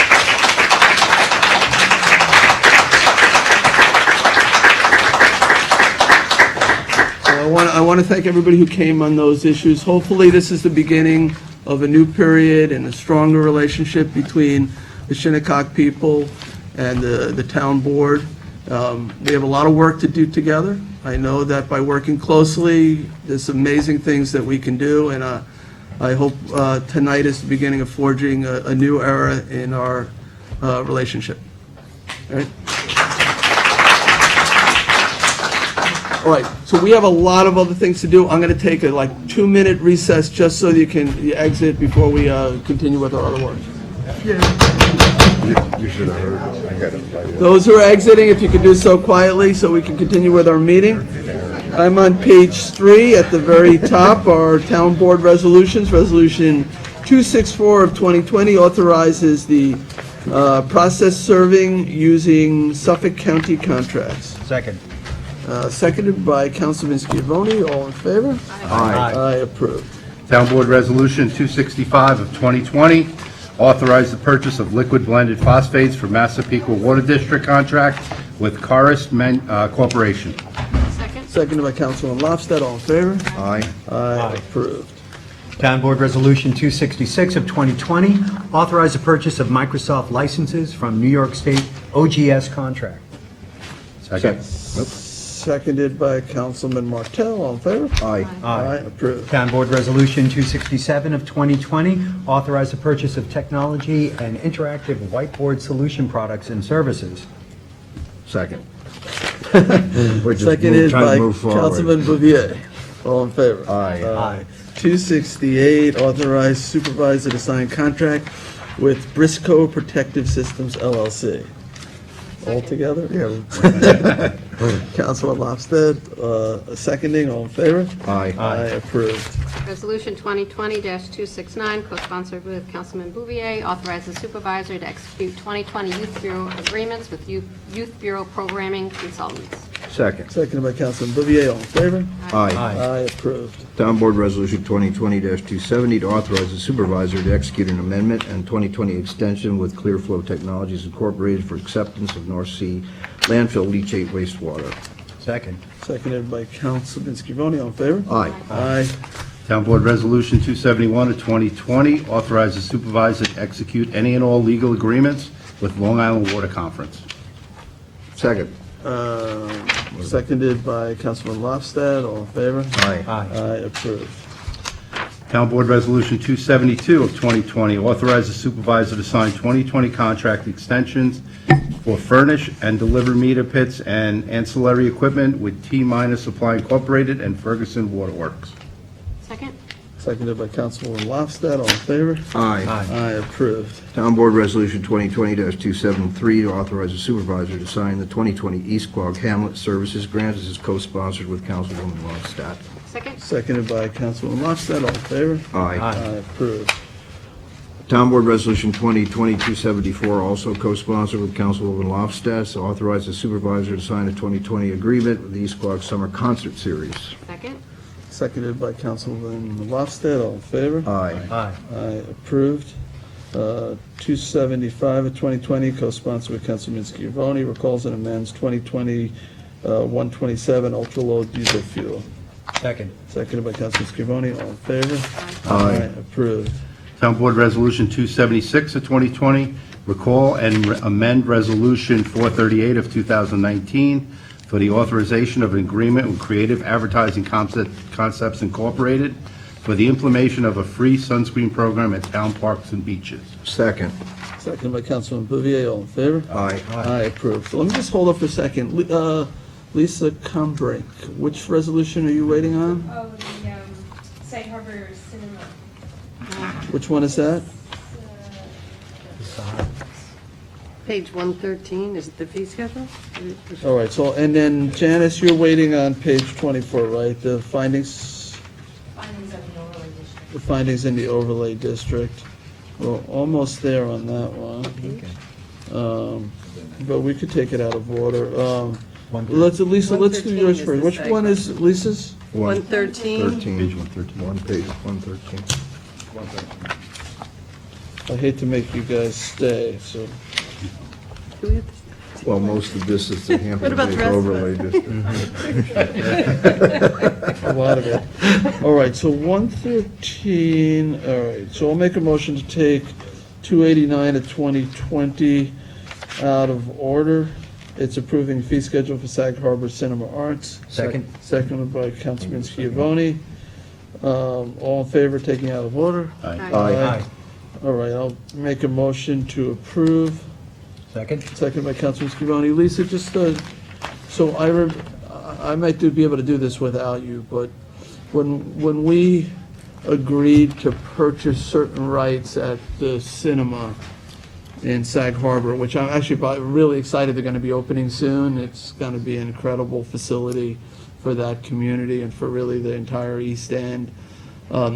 We did some interesting things in terms of purchasing uses, commercial use rights, a facade easement, limiting, the retail space there. But one of the things we said, it had to be affordable. Right. It had to be affordable, and that we had some say in what the prices are. So this is setting those prices, correct? That's correct, and the use easement that you referred to has a very specific provision that requires that the ticket prices at the cinema for Southampton town residents remain affordable, and that means that they have to be no more than 80% of what the going price is in the other theaters in the town of Southampton. So the folks that are involved in getting this all set up did a survey they submitted, the comparisons. It turned out that the the movie theater in Hampton Bays and in Southampton had the exact same ticket prices. So what is proposed in your fee schedule is 80% of those prices, and you can see it's broken down into different categories. Okay. Great. That's it. That's That good. looks affordable. And I'm excited, too. I think the opening is going to be over in April, over April the holiday 11th, I think. weekend. And Jim and I were fortunate to go on a tour of the facility a few weeks ago to see where they are in the process. And it's really amazing coming along. It's going to be absolutely beautiful. There's so much for the community there, besides the 2 theaters that they're building in the space. So it's going to Can be you check great. too, we did this when we purchased the driving range, we didn't buy the driving range, we bought the certain rights over the driving range where the miniature golf is and across from Southampton Golf Club. But we also had restrictions on the cost they could charge as well for recreational activities. Very, very similar to this kind of arrangement where it's So you're subject aware to- of that? Okay. Yes, I I just am. want to make sure you're aware and I that am. periodically just checking to make sure they're abiding by that. Okay, because that's part of the valuation was built into the fact that we were restricting how much income they could make through, by reducing the prices and keeping it affordable. Understood, yes. Okay, so, And this provision will make it affordable and accessible to the people of the town. It's not just for one community or one segment of the population. It really is a great facility, and it's nice to see that section of the village being put back together. Right. it's interesting that we tied it to the average ticket price in the town of Southampton at other movie theaters. We're losing our movie theaters. Unfortunately, we won't have anything to compare them to potentially. We got Hampton Bays is closing. Hopefully that won't happen. Here in Southampton, there's been some concerns, so we don't have a lot of movies anymore. Right, and this facility will have two theaters, different sizes within the building, and then a screening room, a much smaller screening room for special showings of films and other I'm very excited types of about it. things. Okay, so thank you, Lisa. Thank you for taking it out of All order. right, so, Appreciate it. And they're still raising money, by the way, if anybody wants to attend the events and, donate to the theater. We're still building it. All right, so we had a motion second. All in favor? Aye. Aye, approved. All right, so let's go to Janice's. As John said, a lot of your packet is the form-based code. Page 27? Page 27 27 is a start. is the One start. to 14 Thank is the end. Kathleen for that. She wanted it published in its entirety. No, but it starts on 24, though, no? The adopting. Prior to the code, though, you would Yeah. have to adopt the findings resolution, so So we have to do that first. All right, so thank you for coming to the podium. So let me make a motion to take Resolution 287 of 2020 out of order. Seconded by Councilwoman Lofstad. Do you need to recuse yourself? Yes, so I want to make a quick statement on that. As many people know, I own a parcel located at 90 Montauk Highway in Hampton Bays. That is in fact Skidmore Sports, which is located within the boundaries of the proposed Hampton Bays Downtown Overlay District. While the parcel I own is one of 92 other parcels within the proposed overlay district, and while I have no current or future plans to sell or develop the parcel as would be permitted under the overlay district standards, I have decided to recuse myself from the vote on this proposal in order to avoid any possible appearance of conflict or impropriety. Thank you. Okay, I think you probably should just, yeah. Is that okay? Yeah, you do. Go out that I have way. one small amendment that Julie pointed out on the finding statement, if I could just, it was a omission, but if I could put that on the record, on page 16 All right, so let's, page First thing 16 to- of what? of the finding statement. Okay, so hold, I don't want to get too far, so. Oh, I'm sorry. The clerk noted Councilman You're Martell's. adopting the This is secret we're Yes, working the on. secret findings. This is I know, but change it's- where you have an the amendment? the finding statement itself on I page just, 16. well, your Can you resolution hold- is in the packet. and- Hold on, hold your thought there, okay? First, just want to make sure the clerk noted Councilman Martell's recusal. Aye. Okay, now we have a motion and a second on taking 287 out of order. Correct. So I'd like to vote on the second was Councilwoman Lofstad. All in favor? Aye. Aye. Okay, so we can now take it out of order.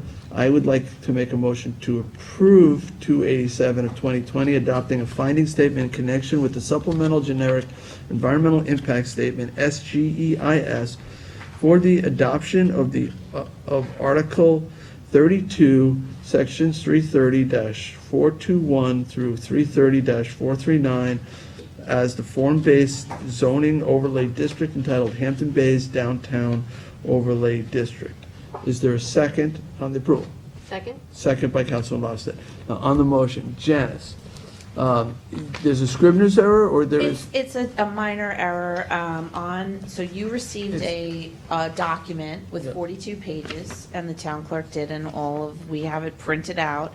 I don't know if all previous statements in the GEIS and FEIS say this, but somehow it got omitted in the actual finding statement, but it's in all our previous documents, which is just saying that the estimated tax revenue for the Southampton Police Department is expected to increase from $53,315 per year to $58,154 per year.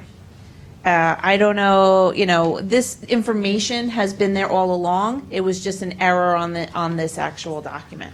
And this one says 53,000 to 58. And that's- Yes. Oh, you do have it. Julie, you told me it was left off. It says here, let me read it. It says the town police department from the anticipated growth in the HBDOD would increase from, and those are the numbers. It just, the sentence didn't make sense to me. It's not that there was any. So it's not really omited, it was just that this, okay. Right, it just Forget didn't it. make sense. Leave it What as it page is. are you on? What page are It's you fine. on? It's not in your. It's not in this package. It's in the Yeah. actual Findings document, but you know what, we'll leave it as it is. She just asked for Yeah. clarification, and I was thinking we needed to amend it, but it's probably best. Okay, so to be clear, and I'm reading from the document that you're referring to, it says that the town police department anticipated growth will go from 53,315 to 58,154. That is correct. That is correct. Okay. There's no There's- change. Okay. I'm sorry, I was confused as to what you. And I didn't make it clear, so my Okay. apologies. Okay. So we're, there's a lot of So concern. never on mind. that side of the room, but As don't Gilda worry. Radner would say. That's what we're here Never for. mind. Sorry, Just to help keep everybody on the right track. Okay. me for We're that good. error. If So- there is no error, it is correct. So that was just so a- if you want to say a word about the finding statement before the vote, so this is a necessary part under SECRA, that we adopt the finding statement? and- Yes, so you engaged in what is a supplemental generic environmental impact statement process. This means that we looked at the generic environmental impact statement that was already produced in and around 2013 for Hampton Bays. We did a whole build-out and corridor plan. That plan said, you should further consider the Hampton Bays downtown area and come to some conclusion about it. It didn't come to any conclusion. It left VB intact. And it said, in that study, look at this area and refine this and move forward with a plan for the Hamlet Center. So in the future, we then produced the pattern book process, we got community engagement, we looked at all of the possibilities in this area, and thought the VB zoning, that is the underlying zoning, is still there. It doesn't go away. But if someone wants to partake in this optional overlay, they can. This entire SECRA did an analysis of, all the impacts surrounding if everybody partook in it, the worst case scenario, what would happen? And it's not a bad case scenario. It's tax revenue would increase. We would have increased walkability. This is what caused the speculation and sort of downtown, like, hey, something's going to happen here. And that's what we wanted to happen because this is a revitalization plan. We have a 38-acre park in the middle of downtown. That's amazing. We have a huge area between Main Street and that park that you want to activate. So you create that whole plan. And the fact that someone is interested in actively trying to possibly develop it is a good thing. That's what we're looking to have happen. We don't want decay and disinvestment and homelessness and everything else that comes with that. So we want the reinvestment, reinvigoration, walkability, and all the design standards and everything that the community said that they wanted. And that is what we've analyzed, came up with a cap. We came up with a second even stopgap measure to protect to make sure we're all good, because we were making sure that just in case some projection was incorrect, we can self-check ourselves halfway through and make sure. So, and this finding statement kind of wraps it all up and explains all the impacts and possibilities, all the mitigative measures. And if you adopt this, which I advise you to, I recommend that you do, then you are free to vote. The secret process then is completed, and you are free to vote on the actual zoning overlay district. So Janice, if we adopt this tonight, and individual folks who want to develop parcels in this overlay district, do they have to go and seek a secret finding?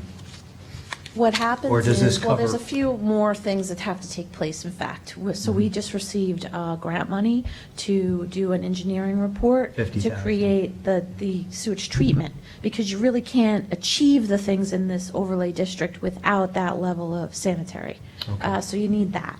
They could, what happens then is that as this moves forward, an applicant would come to the planning board, assuming they have the sewage treatment.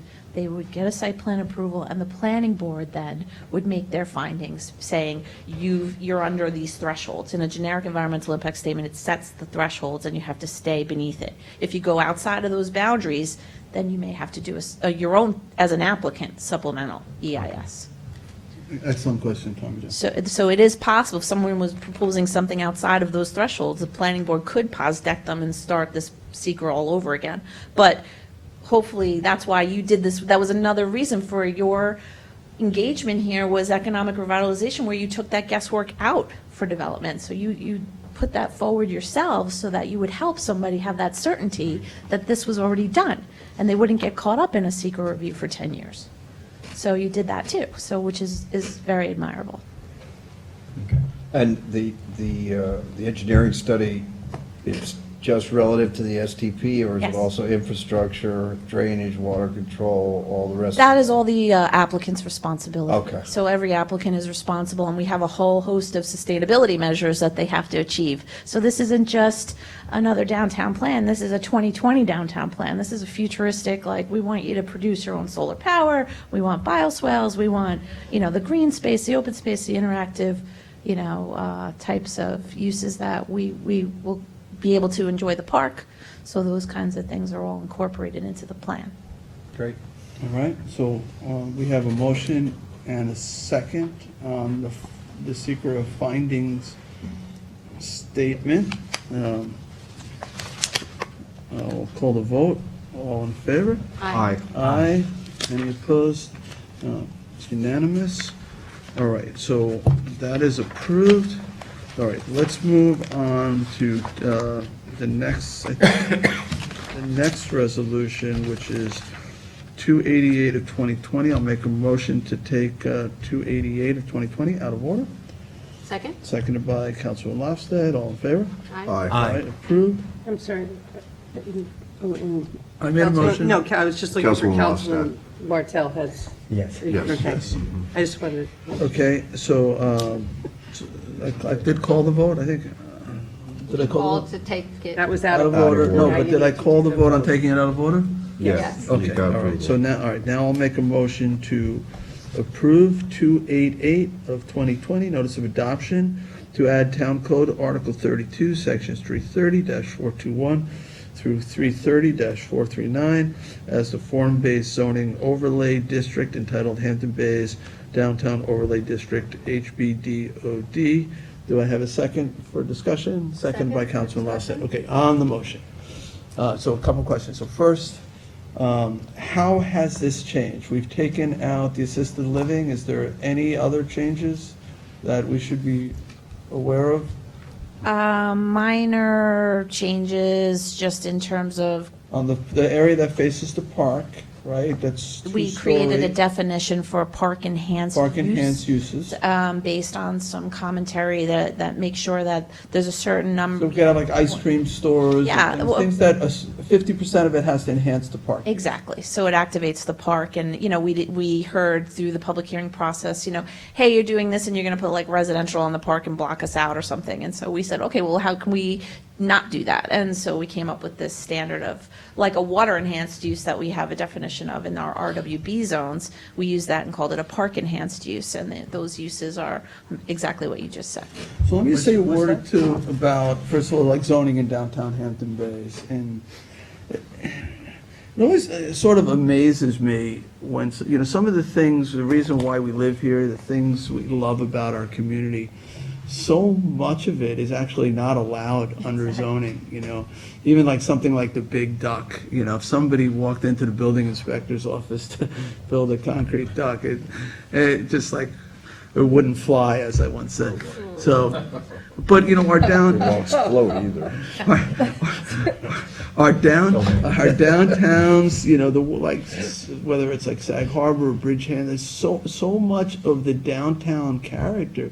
You can't build under zoning because of the setbacks from the street, the way the parking requirements are. Hampton Bays downtown is being built out according to zoning, and it's not getting them what they want. It's getting them strip mall type of development. And they're like, to me, completely in danger of losing their downtown character. It's not the natural evolution that downtown through the years would have realized. It's an artificial evolution based on rules that don't make sense for a downtown. This is the first time really where we've gone to the community on this level through charrettes, through online polling, through meeting after meeting, saying, what do you want your downtown to be? What do we need to do to spur the kind of investment that people want? Everybody said, almost everybody, they want a vibrant downtown. They wanted wide sidewalks, outdoor dining, boutique shops, places to eat, some small scale buildings, architecture that echoed the past and reflected the future, some of the maritime elements and some of the other, interesting elements of Hampton Bay's history. And you worked so hard. You took this on, like, personally, to get it right, to do something that I think is extraordinarily innovative. You used the best in community planning, in smart growth, in sustainability, in walkability, in trying to make Hampton Bays downtown this extraordinary happening place, not a strip mall, and give people an option. And I applaud you for that. I mean, that's one of the reasons why I wholeheartedly supported you heading the land management department, because I saw that you got it. Like, you had this broad vision. You got what, young people need, old people need, the disabled need, the workforce needs. How do we make Hampton Bays an inclusive place that really meets the needs of the environment and the community? And I think you got it right. I think you've created a pathway, finally, for that to happen, what the community was hoping for, hoping somehow next year is going to be different than last year. All these years, why isn't anything happening? Why isn't anything happening? Because it couldn't. Exactly. It couldn't happen. The gate was closed. Nobody was really investing in downtown Hampton Bays. Now we're allowing that. We've created the soil for which the future of Hampton Bays can grow. And that's a lot of work. It's an awful lot of work. Somebody spoke earlier and basically talked about 4 torturous years, or whatever the expression was. It was 4 years of really hard work, talking to members of the community, figuring out what they want, and figuring out how to give them what they want. So thank you. I support this. Thank you. I would be remiss if I did not mention Kyle here. Kyle Collins is, Yeah. my predecessor, my mentor, and most of, he really believed in this. He wrote most of the code. I helped him. We sat there, like you said, over and over, and I just must give a shout out for all Kyle's hard work as well. I could not possibly take the credit Absolutely. without him. I wish he was here for this, and it was really important to see this through. And that I could be standing here and doing this work is very important to me as well. So thank you for giving me this opportunity to get this over the line and get this to happen, because we all see it, we all know it, it just has to happen. So we're one Julie, step I'll hand it to closer. you next if you have anything to say as the Hampton Bays resident. Sure. Well, we heard from many people, and a couple of the concerns people had was, and somebody mentioned it, the elimination of the assisted living facility. So I think there was a lot of confusion and maybe not the right information. People think that what was going on. So I was happy to see that eliminated. Also, everybody has concerns about water. So with the wastewater treatment facility, I'm looking forward to moving on that one as well. The other thing people were worried about was density. So I had asked, I said, is there any way that we can pause in the middle of this? I think that was probably your word, but I think I was getting there. And they accommodated me, so thank you. And at 147 units, we're going to take a pause and make sure that it's still the right thing to do to continue to go forward. So I'm hoping that that people's concerns are, are addressed, thank you, with those. But we all know Hampton Bays has an abundance of natural resources. But I think, every downtown needs a balance, and I don't think we quite have the right balance. And I think that this plan is going to add to what we have there. I love my downtown, but every downtown can use a boost. And I think that's what this will do, and I think it's going to benefit Hampton Bays and the people who come to visit Hampton Bays.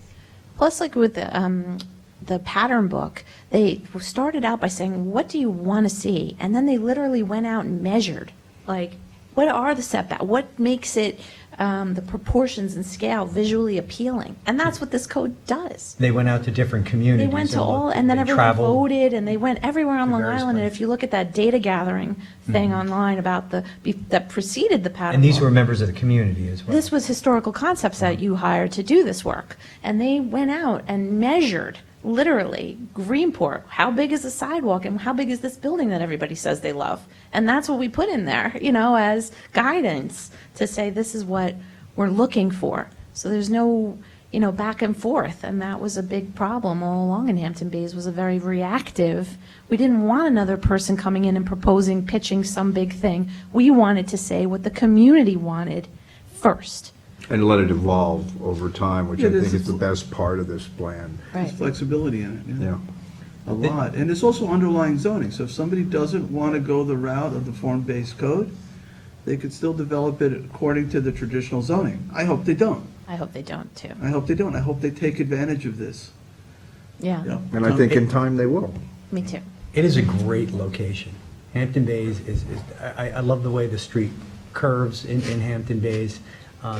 Currently, it's under zoning, I believe, that was created in 1972. Exactly. Right, so Nixon was president in 1972. It was a while ago.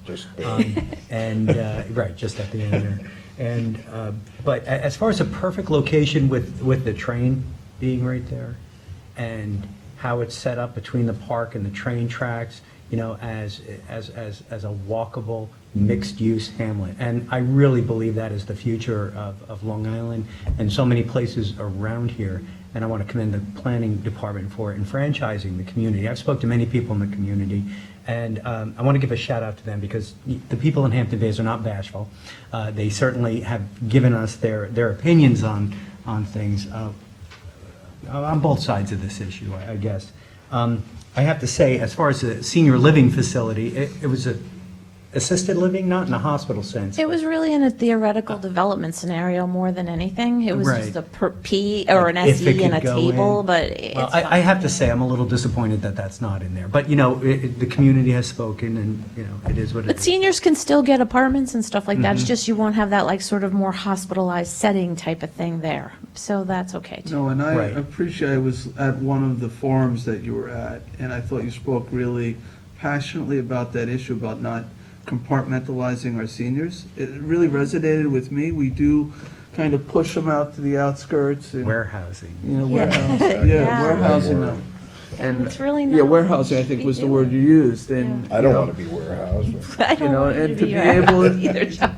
to not, you know, hide them, but to invite them into our community and celebrate their wisdom and their contributions. And but we did take it out because we listened, but.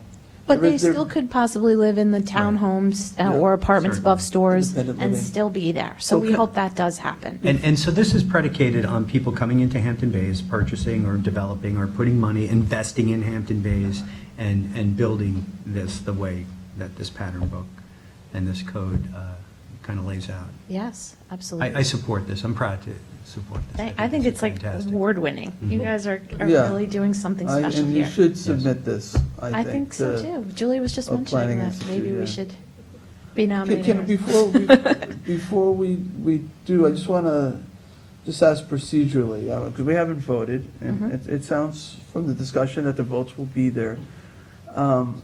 Has Suffolk County Planning Commission yet heard it? Oh, absolutely. It's in your resolution.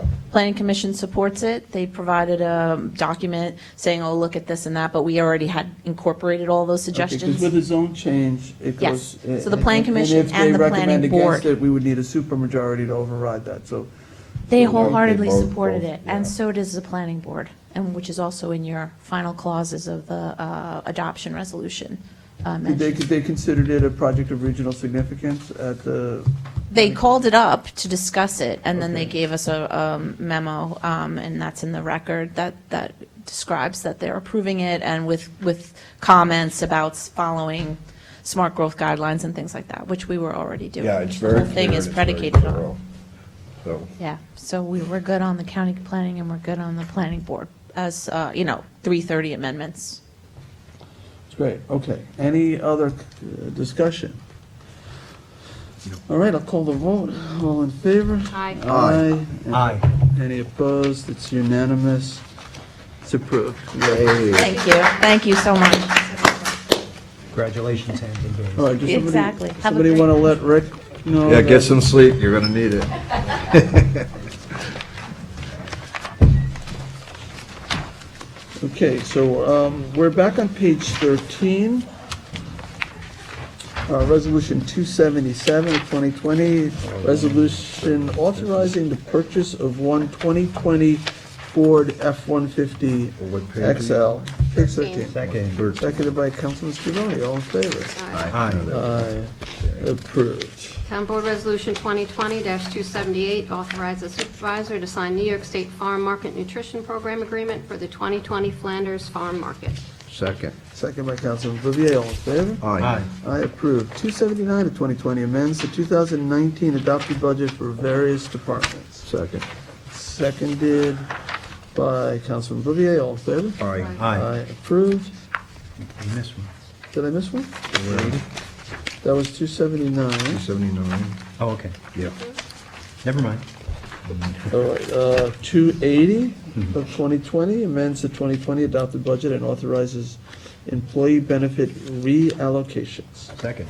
Seconded by Councilman Scrivoni, all in favor? Aye. Aye. Aye, approved. 281 of 2020 amends the 2020 budget for various departments. Second. Seconded by Councilman Bouvier, all in favor? Aye. Aye. Aye, approved. 282 of 2020 amends the 2020 to 2024 capital budget and adds capital project Hillside Road improvements. Second? Seconded by Councilman Lofstad. So on the motion, just so you Yeah. know, so this is that small section of road that will allow that neighborhood, that Greenfield neighborhood, you have a tremendous, fair amount of homes there that have a situation, since the county widened County Road 39, they added that extra lane, and it's very difficult for this community to make the left to head west. This would take a small section of town-owned property to make a connection from Hillside Road to Hill Station Road at a cost of approximately $235,000. This would amend it'll put that into the capital budget. All right, is motion second, all in favor? Aye. Aye. Approved. 283 of 2020, authorized expenditure from town police restricted account. Second. This is for additional drone for the police department. It's 9,300. It might actually be more than one, from donations that they received. I think at the Blue Dream event. Second by Councilman Martels. All in favor? Aye. Aye. Approved. 284 of 2020, co-sponsored with Councilman Bouvier, appoints affirmative action task force for 2020. Second. Seconded by Councilman Bouvier. All in favor? Aye. Aye. Approved. Town Board Resolution 2020-285 to appoint Southampton Town Historical Burial Ground Committee for 2020. Second. Seconded by Councilman Scavone. All in favor? Aye. Aye. Aye. Approved. 286 of 2020, co-sponsored with Councilman Bouvier, appoints the Water Quality Advisory Committee for 2020. Second. Seconded by Councilman Bouvier. All in favor? Aye. Aye. Aye. Approved. Okay, now we have to Good. skip quite a bit. Yeah, I think it's to Somebody gives me the 114. page. Page 14. 114. All right, suddenly it doesn't look so bad. Town Board Resolution 2020-290 is authorization of cost reimbursement waiver for the Southampton Elks Carnival from May 22nd to May 24th, 2020. Second. Seconded by Councilman Martell. All in favor? Aye. Aye. Approved. 291 of 2020, authorized Community Preservation Fund tax refund pursuant to the first-time home buyer's exemption for Pasqualino Iannone. Thank you. Seconded by Councilman Bouvier. All in favor? Aye. Aye. Approved. 292 of 2020, memorializing resolution in support of Assembly Bill A8704 and Senate Bill 6763 in relation to the preservation of honeybee colonies. Second. Second, I can And tell you. the underlying legislation is pretty wide-reaching. Yeah, so this basically, we do this occasionally where we support a bill in front of another legislative body.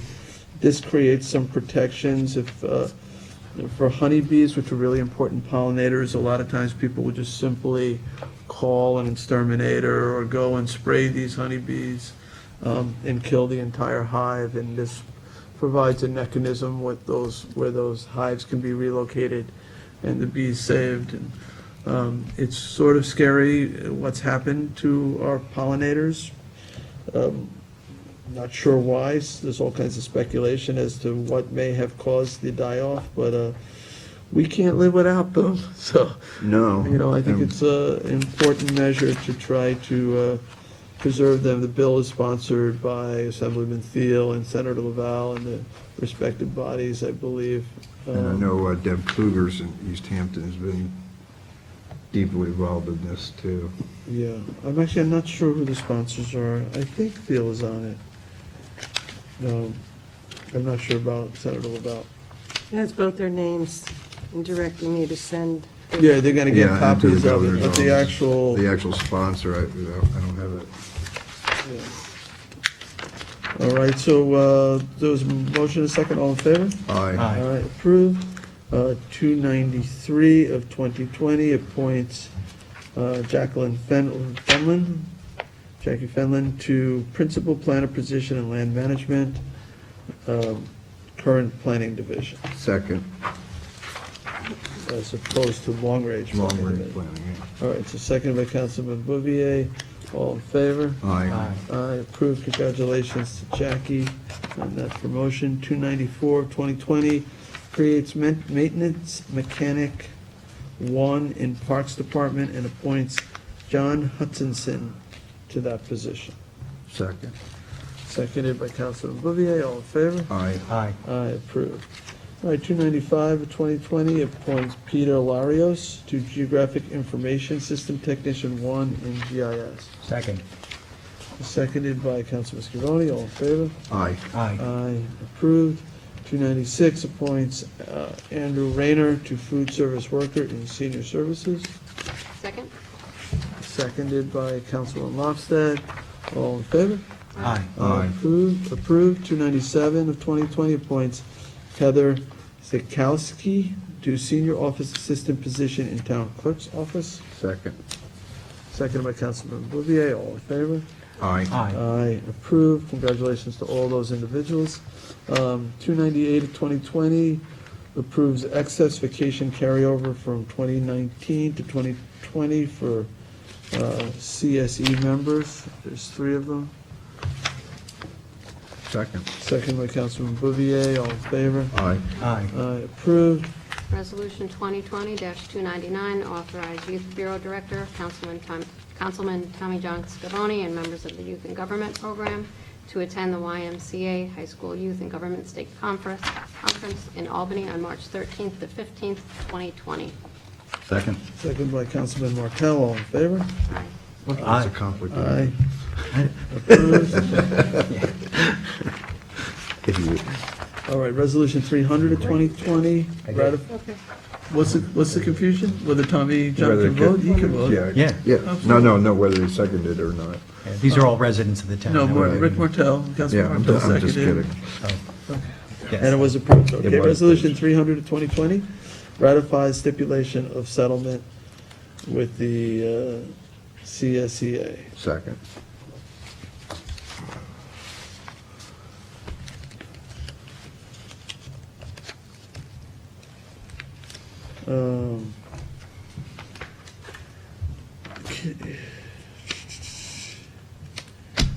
Can I table this one?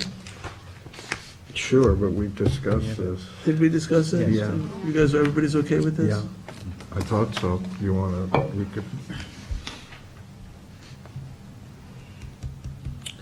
All right, so what this had to do with affirmative action Right. officer, and it would stay outside the union, but if we promote from within in the fire marshal's unit, that person would stay in the union, and if we go outside the town, that person would stay out of the union.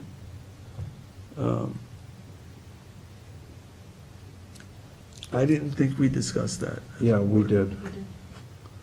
We can table it. If you want to table it, 2 it's weeks. fine. Yeah, I don't see any harm in tabling it. Yeah. So So we're tabling it. I just Sponsors want to make table. sure that Until the I'm next comfortable with the town fire marshal being within the union. Yeah, I'd like to make a motion to table it to the next meeting. When is it? I'll second that. March 10th. You got a second? So we can discuss it a little bit more. Sure. Okay. I made a motion to table. Who's my second? Tommy John. Second was Councilman Scrivani. All in favor? Aye. Approved. John, you're next. Okay, Town Board Resolution 2020-301 is a notice of public hearing to consider the acceptance of a grant of conservation easement in connection with the application of 20 Roosevelt Avenue, North Sea. Second. Seconded by Councilman Scrivani. All in favor? Aye. Aye. Aye. Approved. I'm just wondering, do you know, on the last one, is there a time sensitivity on, is that going in front of a hearing officer? Do you remember if Sandra said that? On the one before, 300? because there is a, On the stipulation. I'm not sure what, I haven't heard. I don't think there was an we could urgency probably, on we it, could but probably get a confirm it delay. with, Even if there was, we could probably get a delay. It'll take a while before they would make a decision anyway. Okay, so we approved 301, Yes. and we did 302. and we did 302. So Town Board Resolution 2020-303 is a road review application for David N.G., Suffolk County Tax Map 0900-078.02-01.00-034.001, situated at North Sea, is accepted. Second. Seconded by Councilman Scrivani. All in favor? Aye. Aye. Aye, approved. Town Board Resolution 2020-304 is a road review application for Optimum Estates Incorporated, 900-290-02-23.1, Lot 1, situated in East Quogue, is accepted. Second? Seconded by Councilman Lofstad, all in favor? Aye. Aye.